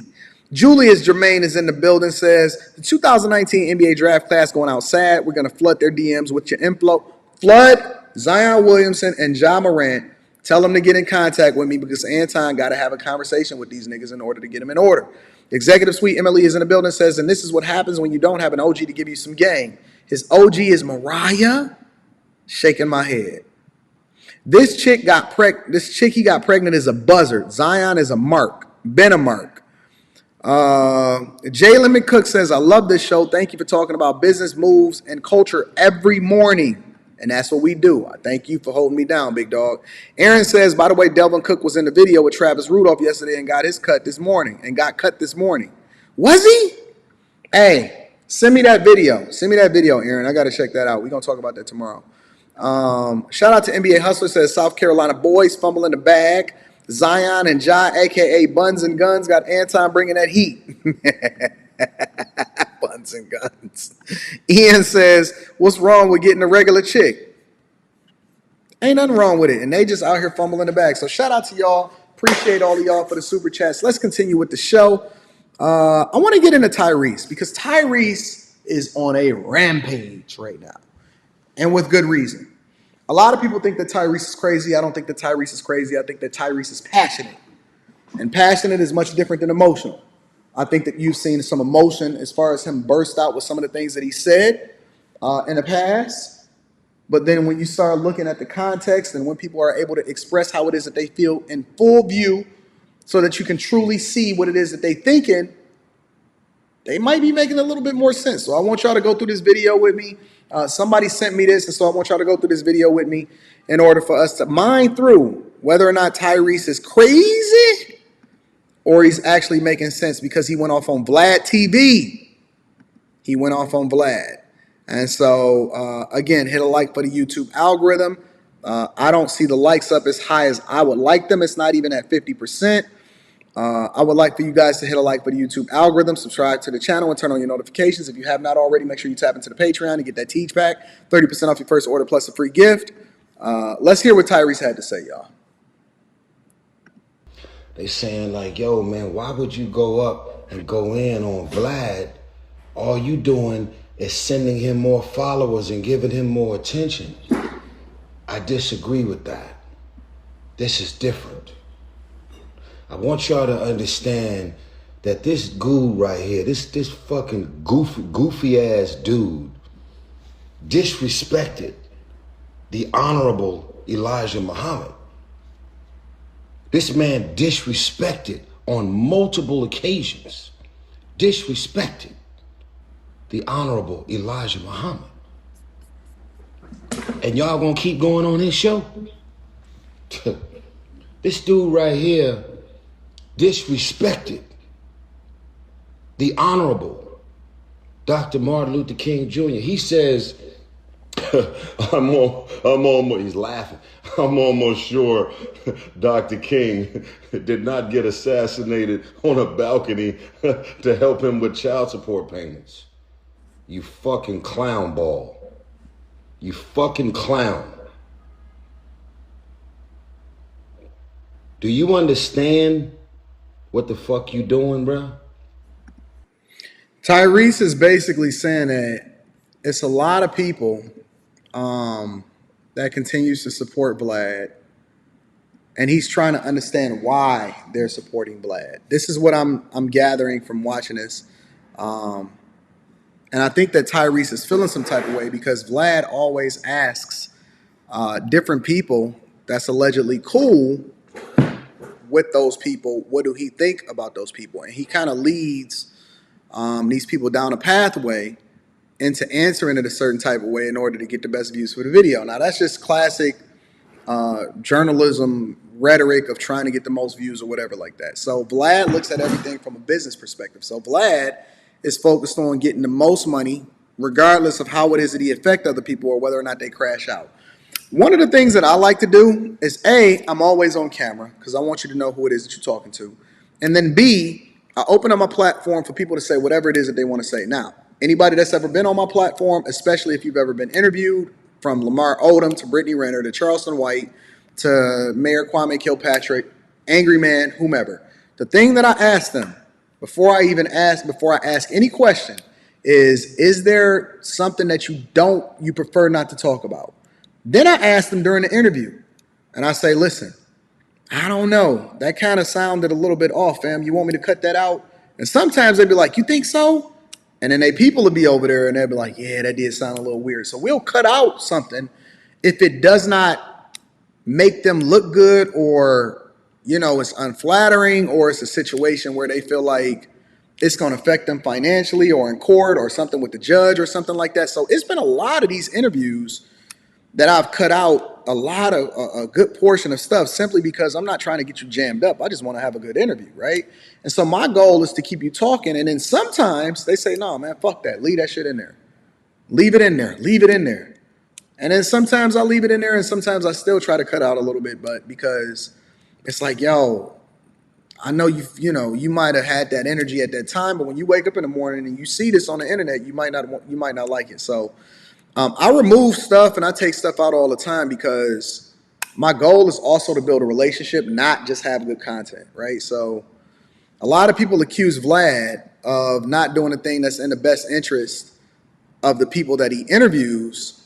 And so this is what I think that Tyrese is talking about because now it's personally affecting him in his case, as far as him dealing with his divorce and subsequent payments to ex-wife and, children and child support and all of that stuff. And Tyrese is facing an uphill battle with that. I ain't even gonna front.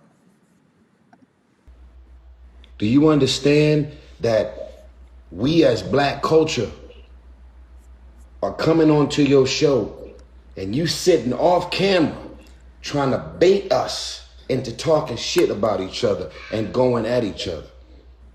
You trying to bait us. All the people that went to jail after they came on your show. Because the feds, you work for the feds. You setting niggas up to do interviews off camera and everything that they're going into with details about their court case, about a shootout around RICO acts or anything that's going on. Everybody that come on your show, they go to jail. Reading super chats throughout the show. See, I don't bother nobody until you fuck with me. And then after you fuck with me, I'll say, okay, I'm gonna leave that shit alone. Then you come at me again. I'm gonna say, you know what? I'm gonna take the high road, man. I'm gonna leave that shit alone. Then you gonna come at me again. So what part of me going through a divorce is funny, dude? I can see it on both sides. On one side, I could say, yo, Tyrese has the right to feel like whatever he feel like, especially when you publicly mention his name. If he want to respond accordingly and he want to go at your neck because you laughing at him online and the fact that he's suffering in the courts because he's going through a divorce and he's dealing with the child support stuff, that's all fair game. On the flip side, if I'm just being absolutely objective, you're a public figure too, though. So while Vlad, I believe, should have a lot more compassion, especially for men that are going through divorce and getting finessed in the family court system, I also believe that we have to be reasonable and understand that anything that we do at this point as a result of being public figures is usually going to be fair game because people are going to react to it however they're going to react to it, whether they like it or they dislike it. But I don't know. It seems like Tyrese is taking it a little bit differently because it's Vlad, and he's like, what right do Vlad have to speak on our issues, right? So let me continue. What part of me going to court as a black man in the presence of a racist judge who abused his power and ended up giving me a bunch of fucking outcomes of my court case beyond the scope of the law that he can do as a sitting judge? What part of that shit is funny? You know how many black people are in jail right now because of the criminal justice system or the family law court system? You as a white boy, you don't even know what the fuck it is to deal with the courts. So what makes my situation funny? Got it. So guess what? If you rappers and you singers and you actors decide to look the other way for somebody who continues to disrespect us as black culture, going on the fucking show and going to get your money. He offered me $10,000. He's making, they all in my comment, they said the dude's net worth is $5 million. How the Now, nobody can substantiate that. Nobody knows whose net worth is what. We have no clue on whose net worth is what. I don't know how people be coming up with these numbers. I don't know how they can assume who got what and who got what money. They don't know where your money is. They don't know how much you make on social media. They don't know where your real estate is. They don't know what your other ventures are. Nobody knows what somebody's net worth is. You don't know if it's higher or lower. But he's saying that online, they saying that his net worth is $5 million, and that Vlad offer him 10 bands in order to do an interview. You got to chop that up into a whole lot of parts to recruit that type of money. Fuck did you get $5 million? You got $5 million off of black culture while putting us in jail. Now, fact of the matter is, I've heard that Vlad don't pay everybody. Okay, Vlad only pays people that he really wants to come on a platform, and then other people, he looks at it and he says, you're benefiting as a result of getting more visibility of being on Vlad TV, which is both true, right? There's some people that you have to pay and accommodate, and then there's other people that it's mutually beneficial for them to be on your platform, and then as a result, them, doing an interview. So it's a pull and take. So it's interesting that Tyrese is actually saying numbers, though, of what people be getting in these interviews. It's very, very interesting. Laughing at us when we go to court and we deal with the judge beating our heads in and throwing us in jail. Yeah, culture vulture. You fuck with a real one this time, didn't you, bruh? I don't need nothing from you, bro. You can't ever do anything to ever make a difference in my career. Fuck you and your whole platform. Nigga, I said it. And every rapper and singer out there. And he has the right to say that, because you can feel however you want to feel about somebody. And if you want to go off on them and say fuck them, then that's not out of the scope of what he should be able to do, considering that Vlad is laughing at his situation. I think that that's justified. That's fair game. Stand with your brother. Huh? Y'all see what happened, right? Y'all see what happened? Every time anything is said about their community, they'll all band together and shut your ass down. But you gonna let that guy from that community continue to disrespect black culture, and you gonna keep taking your goofy ass on the show? Yeah, you got an album to promote. Yeah, you got a single coming out. But how you gonna fuck with a racist who's baiting us as black culture into going at each other? Boost. I don't know. That's some strong words. That's some strong words. I don't know if you can say that somebody is a racist, but those are some strong words. That's my nigga. I ain't never met him either, but I just seen him on the freeway in the ATL. He a real nigga like me. He's sitting there like, hey, you know what happened with Tyrese? Boosie looking like, the fuck you talking about? He keeps going and going and going and going. That's the third fucking interview this dude did, bringing my name up out the blue. You got your head so far up my ass, how does my shit smell, nigga? One thing that I will say to you guys is that this just shows you that celebrities and people, they pay a lot of attention to what people are doing and saying about them. I'm telling you, I've been telling y'all for a long time that this is a real thing. These dudes and celebrities pay attention to what people are saying and doing about them, especially if you have any level of visibility or you getting any traction on your stuff about what's happening. They do pay attention to what's said about you. You fuck with the wrong one, bruh. All of the press and media and blogs are all going in because they all agree. You offered me $10,000 to come and do an interview. If you as black culture gonna keep going on his show and go fuck with a racist who keeps disrespecting the shit out of Muhammad, the Honorable Elijah Muhammad gets disrespected on this nigga show. He disrespecting Martin Luther King. I know he didn't go to heaven and get assassinated on a balcony for child support. Motherfucker, I never reached out to no attorney Benjamin Crump to help me with no child support payments. You fucking clown. See, and this is where things get messy, because you can't say that somebody did something that they didn't do and then ask somebody else what their opinion of it is, because then it becomes false information. It's one thing to react to content. It's another thing to assume and make false statements. And so Tyrese is absolutely right about that, because you're creating a narrative that's not true around him. And so I can see why Tyrese is pissed.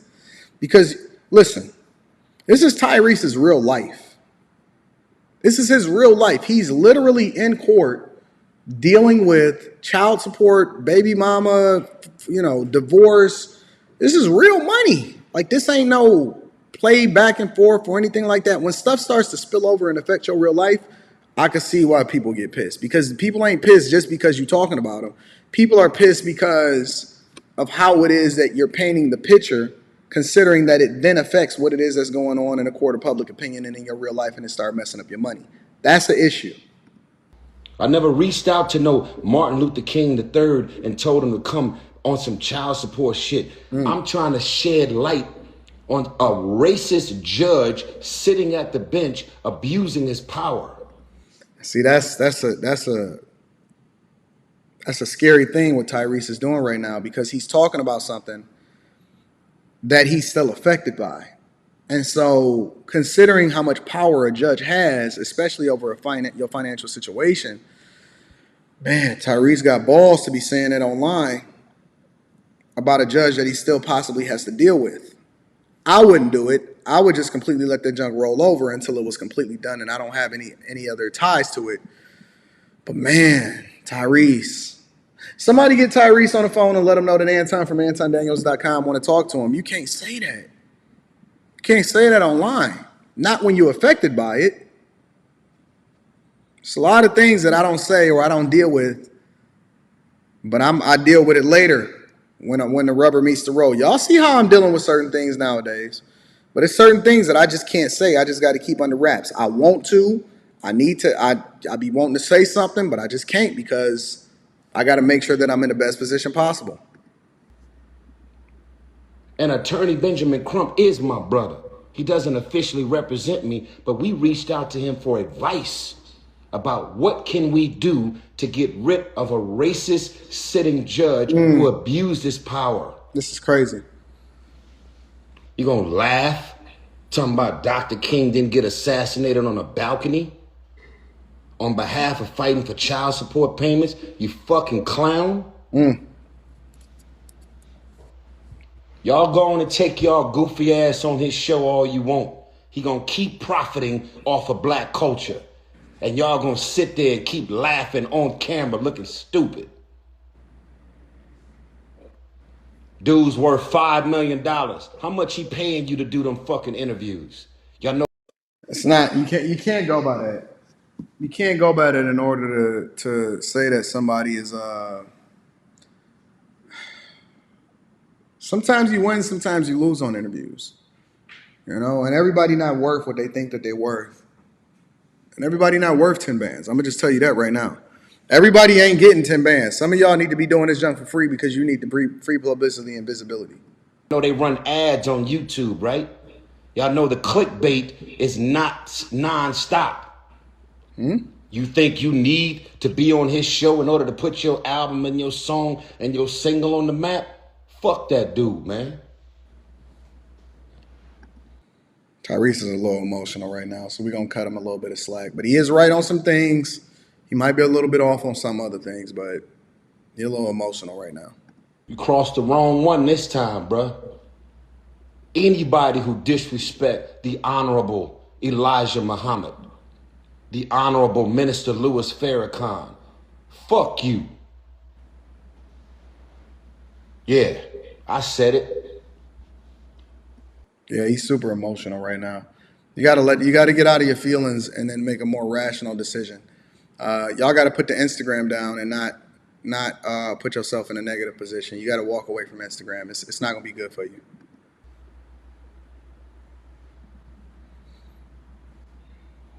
Game Boy says, so is Tyrese worth 10 bands? It depends. It depends on what y'all talking about. It depends on whether or not he's going to do numbers. Depends on what you're looking to get out of it. So, I don't know. I don't know what he's worth. Apparently, Vlad thought he was worth 10 bands, and that's why he offered him 10 bands allegedly in order to do the interview, right? He paid me. He was about to pay me $10,000. I wish you would go and do his interview for free.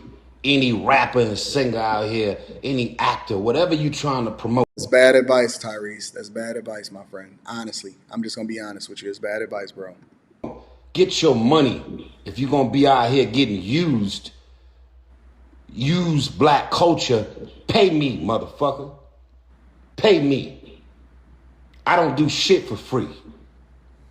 Pay me. It's a wrap. It's a wrap. You think they gonna stand with you? I know who I am. Black culture love me. Throughout all my flaws, my mistakes, and anything that goes down. Whether I embarrass myself or get embarrassed, black culture love me.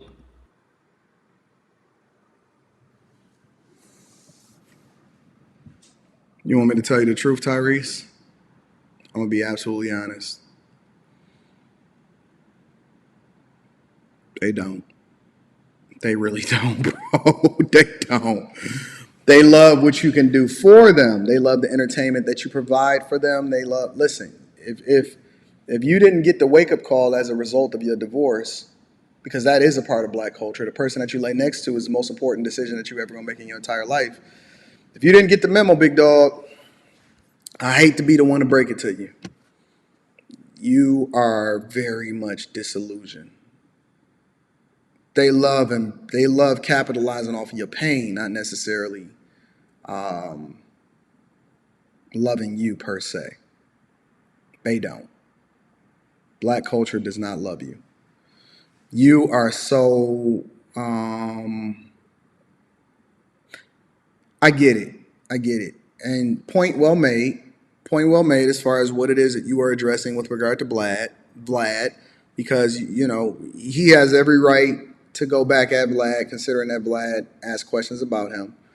But the culture does not love you, big dog. And you are not going to stop Vlad from having people come on their platform, because people going to do whatever it is that they want to do. And that's how you know the culture don't love you, because they're not going to listen to you. And when you advocated for these people to show up at your court date, black culture did not show up the way that they were supposed to. These hoes don't love you. The culture don't love you. You got to save yourself, big dog, honestly. I'm royalty. Who the fuck are you? Like I said, bruh. Nope. Like I said. Nope. Don't ever fuck with Vlad. Ever. It's a wrap. You've used us as black culture long enough. It's over. It's not a wrap. And if you gonna take your goofy ass on this show and do an interview, get your money. It's not a wrap. I hate to break it to you, Tyrese, and I'm just going to be honest with you. It's not a wrap. Black culture does not love you. I don't know who told you that. And more importantly, you're going to have to protect yourself, big dog. So I understand what he was saying. I understand how he was highlighting different things or whatever like that. But in reality, you're going to have to save yourself, big dog. Let me read some of these super chats. I got one more thing that I want to go over before we get up out of here. ESPN 30 for 30, guns and buns. Forsaken Archive says you hit that Nate Dogg note. Oh my God, here we go. Every other city we go, every other video, it's all about you. No matter where I go, I see the same hoes. Silver Lion is in the building, says, so again, handling it like handlers should, right? Shout out to Silver Lion. I appreciate you. Mr. Anderson. Mr. Anderson. Hello, Mr. Anderson. It's from The Matrix, y'all. News Network. Shout out to you. Says, salute my guy. Shout out to Mr. Anderson's News Network. I appreciate y'all. Let's continue with the show. So the last thing that I want to talk about, y'all, is something that I've talked about on my channel. And I hate that we using the Ray thing for Jamie Foxx, because they say he blind, Ray. You get it? No? Bad joke? Don't worry about it. But Jamie Foxx played Ray, but they're saying that he's blind and paralyzed. And Candace Owens had something that she wanted to highlight as a result of it. So make sure y'all hit a like for the YouTube algorithm.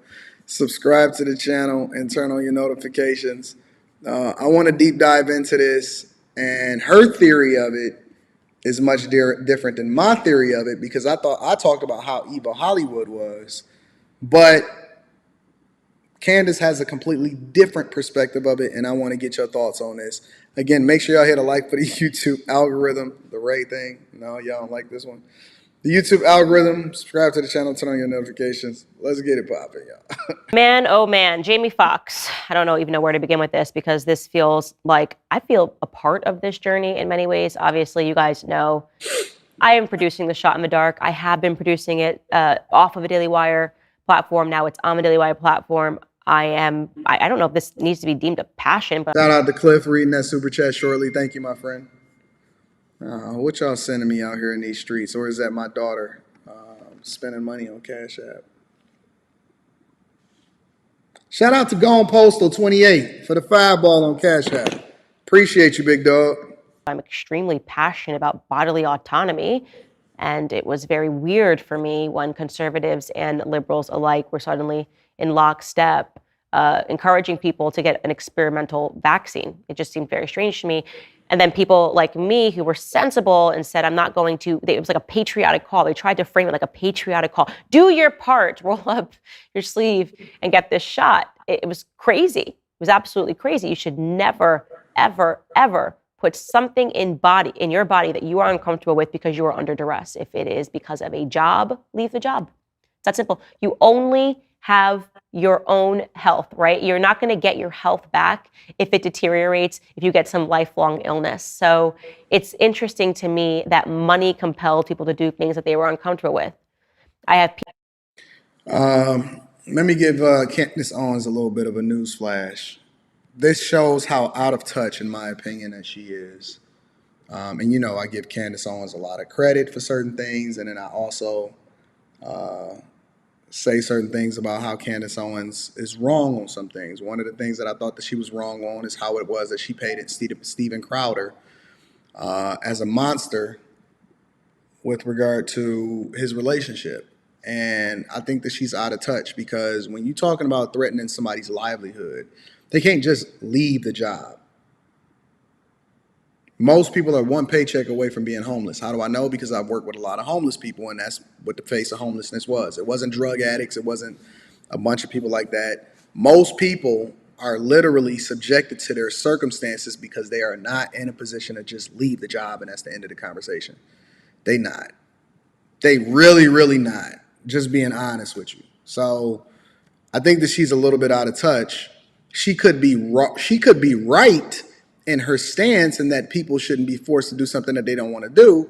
But at the same time, it doesn't mean that she's not out of touch with the reality of why people do what they want. Why people are making the decisions that they're making is because they got a family to feed. That's what I'm saying.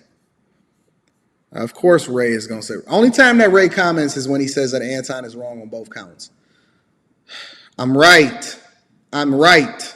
I'm always right, Ray. I am right. I'm right in that she's right in the idea that people shouldn't be forced to do something or take something that they don't want to do. But she's wrong in that she's out of touch with the reality that people are really, really only one paycheck away from losing everything, and they don't have the capability to just be able to walk away from whatever it is that they're doing. I'm right. Okay? people in my family, in my immediate family, that were injured from this vaccine severely. Will never have the same quality of life ever again, despite me pleading with them not to get this vaccine and to wait for it. And obviously, by the way, and speaking of topics that we weren't allowed to talk about on YouTube, I remember the peer pressure campaign for all YouTubers to remain mum because they decided that you were not allowed to at all say anything. That is absolutely correct. We had to stay away from it. We even started giving it nicknames. Back then, we used to call it the jab. I remember it was some people that got deplatformed as a result of saying that, you know, they were saying that you were spreading false information.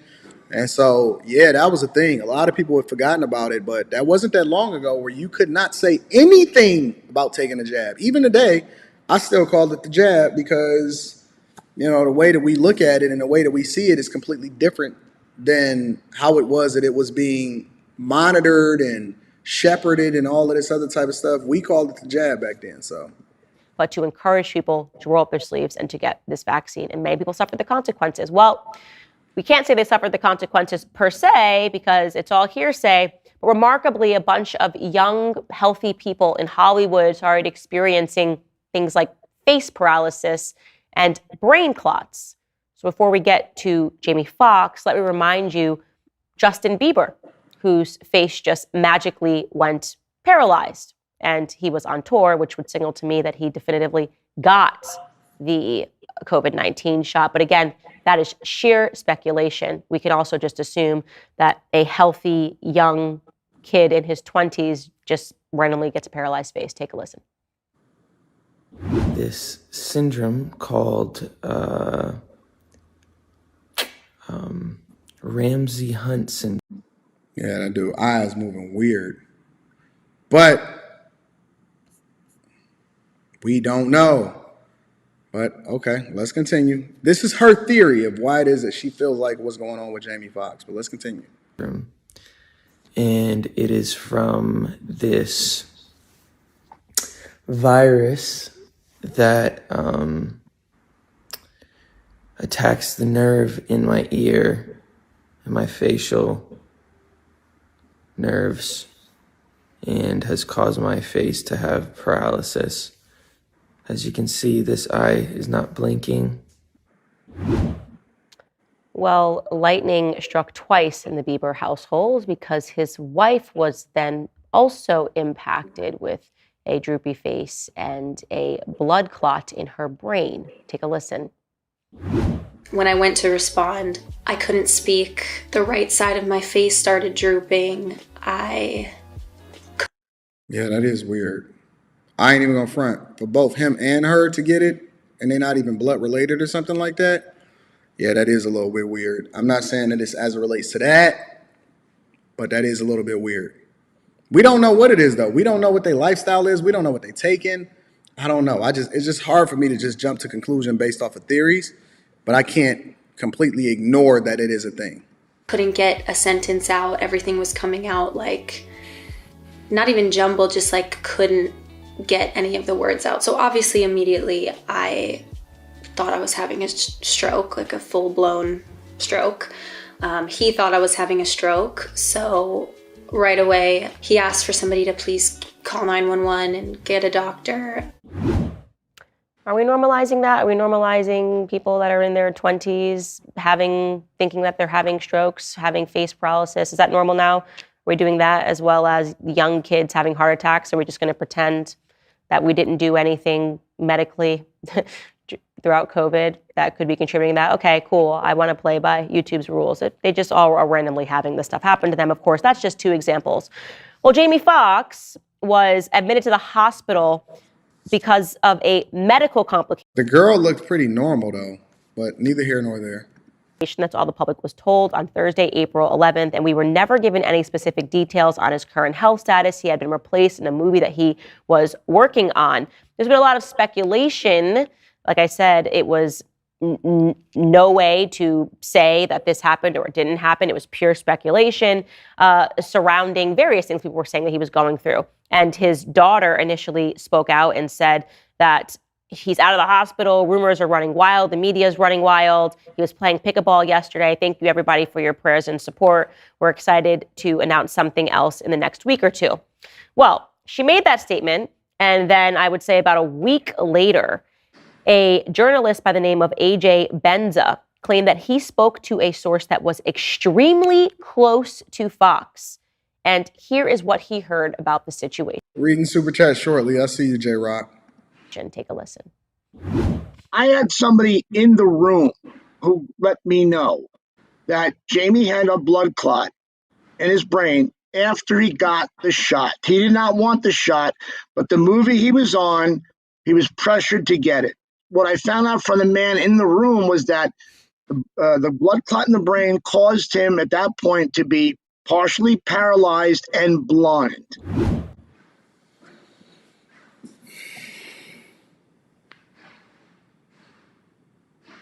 I didn't even know that they were still getting a jab. I thought that the jab was over, to be honest with you. Like, I haven't heard of anybody getting a follow-up jab. I haven't even heard of anybody getting COVID. over the last year, 2 years, or whatever, how long it's been. I didn't know people were still getting a jab. But apparently, what that guy was saying was that it was somebody in the room that said that Jamie Foxx didn't want to get another jab. But they forced him to get a jab. Now he got a blood clot in his brain. It's so many different theories that's running rampant, right? One theory is that what Candace Owens is saying right here. Another theory is that it just naturally happened. And then another theory was that once Jamie Foxx started talking about all of the tapes that he got and recording different parties and all of this other type of stuff, that things started mysteriously happening to him. So this is wild. This is absolutely wild. Let me see what else that Candace Owens got to say. So I will make an assessment based on what is not being said. His family has spoken to the media. This obviously went viral. Everybody is reporting on this on the left and the right, and the family has declined to comment thus far. I would say, just using common sense, that if this was my family and a person went out and told a viral lie that I suffered a blood clot in my brain because of the COVID-19 vaccine, we would immediately issue a statement. We would condemn the journalist, and my family would call them a liar and say that it's just none of your business. But they seem remarkably hush-hush about this, and they are choosing to say nothing. So their silence seems as though they are suggesting that there is some veracity to this claim. We are all holding our breath to see whether or not Jamie Foxx speaks out, especially because he's saying that he did not want to do this. This is what they were doing. They were demanding that in order for people to make money and to have a livelihood, in the same way that with children and vaccines, they say, if you want your child to go to school, even if you're uncomfortable with your child getting X amount of shots in one go, hence my series, A Shot in the Dark, they say you have to do it, right? So you're not free to make these decisions. No, you're making these decisions under duress. And it is so important for people to remember that you only have one body, right? You cannot magically get your health back. And I am genuinely hoping, I love Jamie Foxx, I love his work.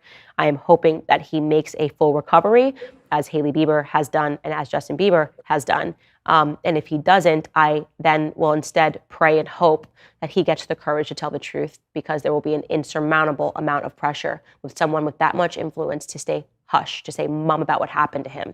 And if he does speak out about what happened to him, he will also face an immediate backlash. People will call him a liar. This is what happens when you are vax injured.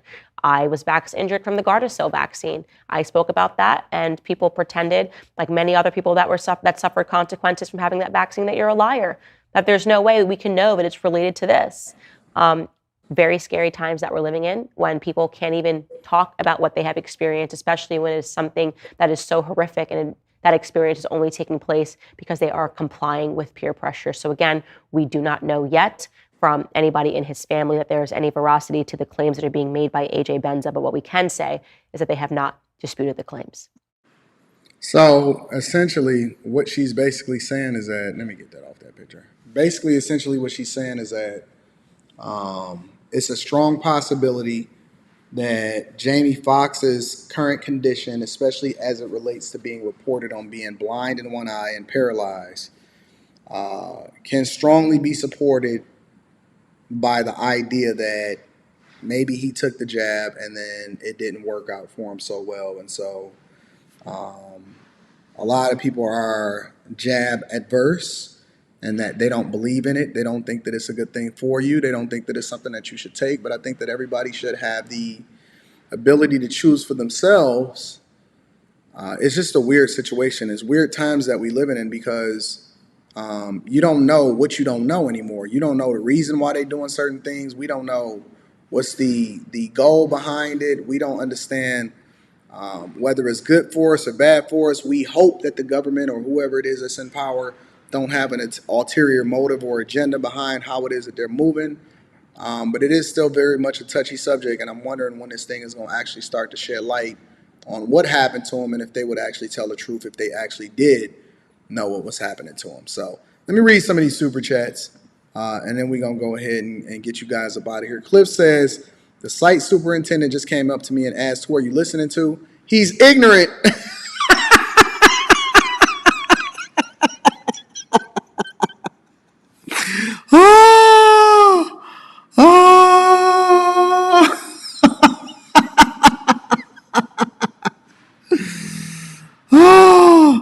He said, Who you listening to? He's ignorant. I told him Anton Daniels and whispered to him, fuck your feelings. He got butthurt. Salute to the chasers, the bag chasers, everybody that's a bag chaser. Shout out to Cliff, one of my number one bag chasers. Link is in the description as well as pinned to the top of the chat for y'all to tap into the Patreon. That was a good one. That was an incredible super chat. Of all of the super chats that I've gotten for a long time, that was probably one of my favorite. That is hilarious. Shout out to all of the people that don't like what Anton got to say. Centennial G, my dog, says Fast and Furious Part 12. Vladimania, you know you want to go to heaven, and you don't even have to die. Jody, shout out to Centennial G in the building. I appreciate you, big dog. Brock says, oh, so that's how you trapped Rita. You sang Sweet Lady to her like Tyrese, and it's been in history ever since. You sly dog, you. I see you, choir boy. I actually have sang to Rita before. A lot of y'all don't realize this. I've actually sang to Rita before. I have. I am a romantic. A lot of people don't know that. I am absolutely, positively a romantic.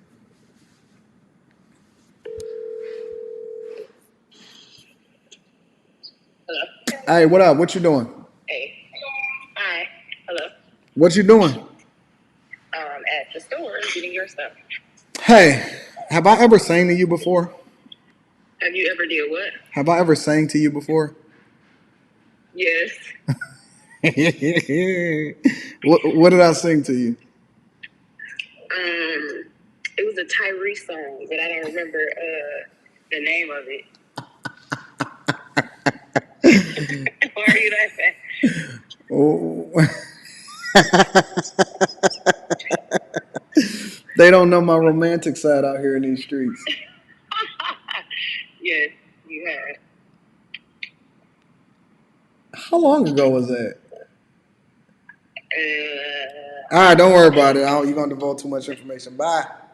Bye.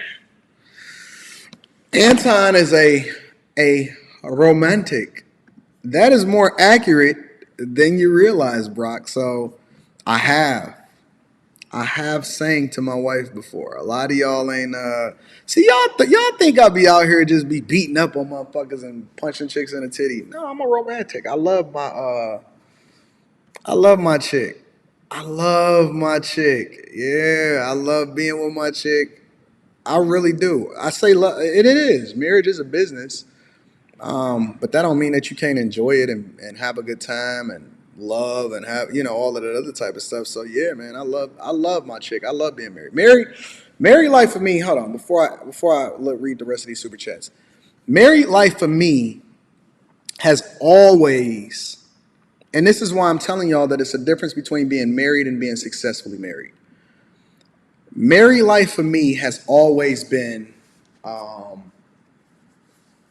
very blissful experience. It's been great.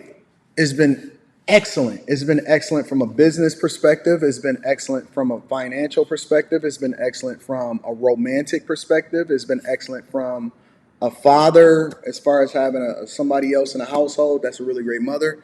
And so,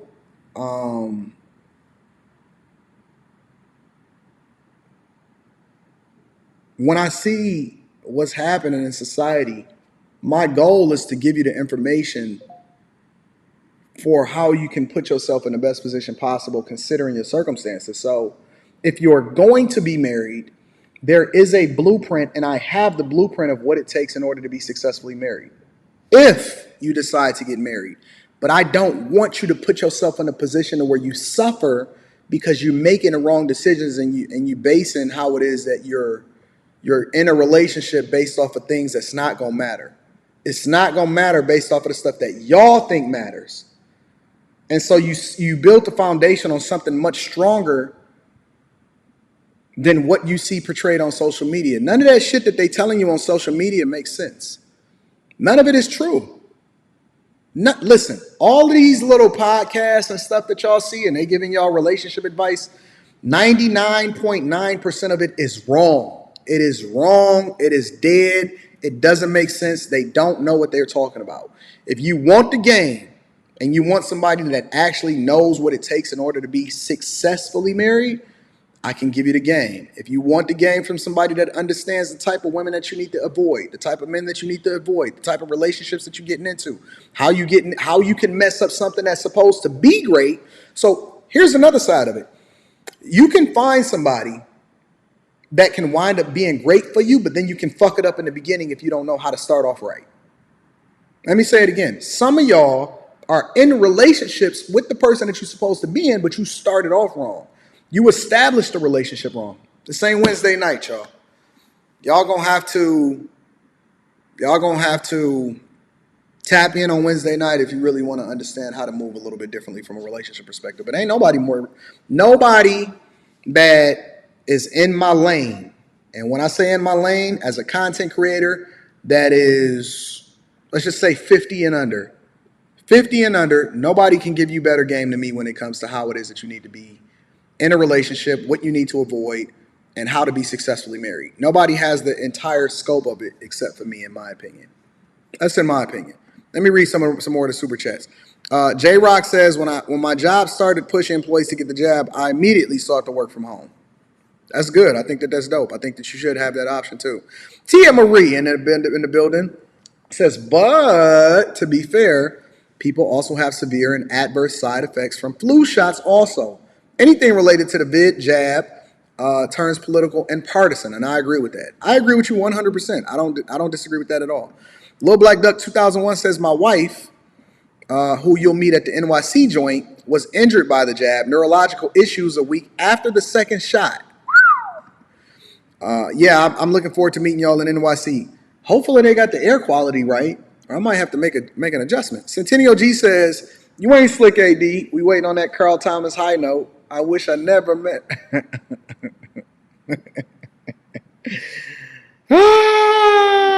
K Cooper says, Anton loves Tyrese. I think that Tyrese is an awesome actor and an awesome performer. I just think that Tyrese be off sometimes when he go on his rants on social media.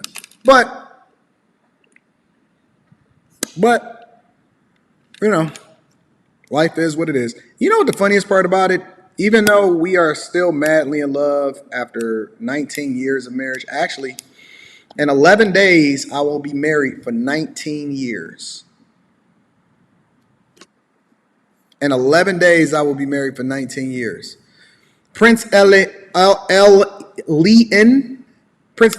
says, good morning, Mr. Daniels. Just stepped my game up. Signed up for the annual Patreon membership. Hey, can we get a salute to all of the bag chasers? Kim Porter, Black Rob, Heavy D, Andre Harrell, Biggie, and now Jamie Foxx, Diddy's Cleaning House. Thank you for the 10 ball. You know, I was thinking about that. I didn't want to say it because I have to be very, very careful of what it is that I say on these platforms, especially now that my platform is bigger. I didn't want to say it. Yeah, man. Yeah, bro. So much to say. Every time that I have to end the show, I will say it like this. I'll end it like this. I'll say that it's amazing how my relationship is and how awesome it is to be married to a very submissive, phenomenal, loving Black woman who I take on the road with me almost everywhere I go. Picked her up from the airport last night. And she's so used to being up under me that she was acting like a little sad puppy when she had to go to the airport by herself yesterday. But amazingly enough, I think it's even more telling of the culture that we live in when you see so many Black women are mad at me for calling out the bullshit, because those very same women are in my DMs and in my wife, trying to be in my wife's DMs, trying to get her to leave her blissful, phenomenal relationship in which she loves being married. Isn't that crazy? Isn't that eye-opening? Isn't that showing you the true state of the culture? But love is still available. You just have to be very, very careful of who it is that you align yourself with.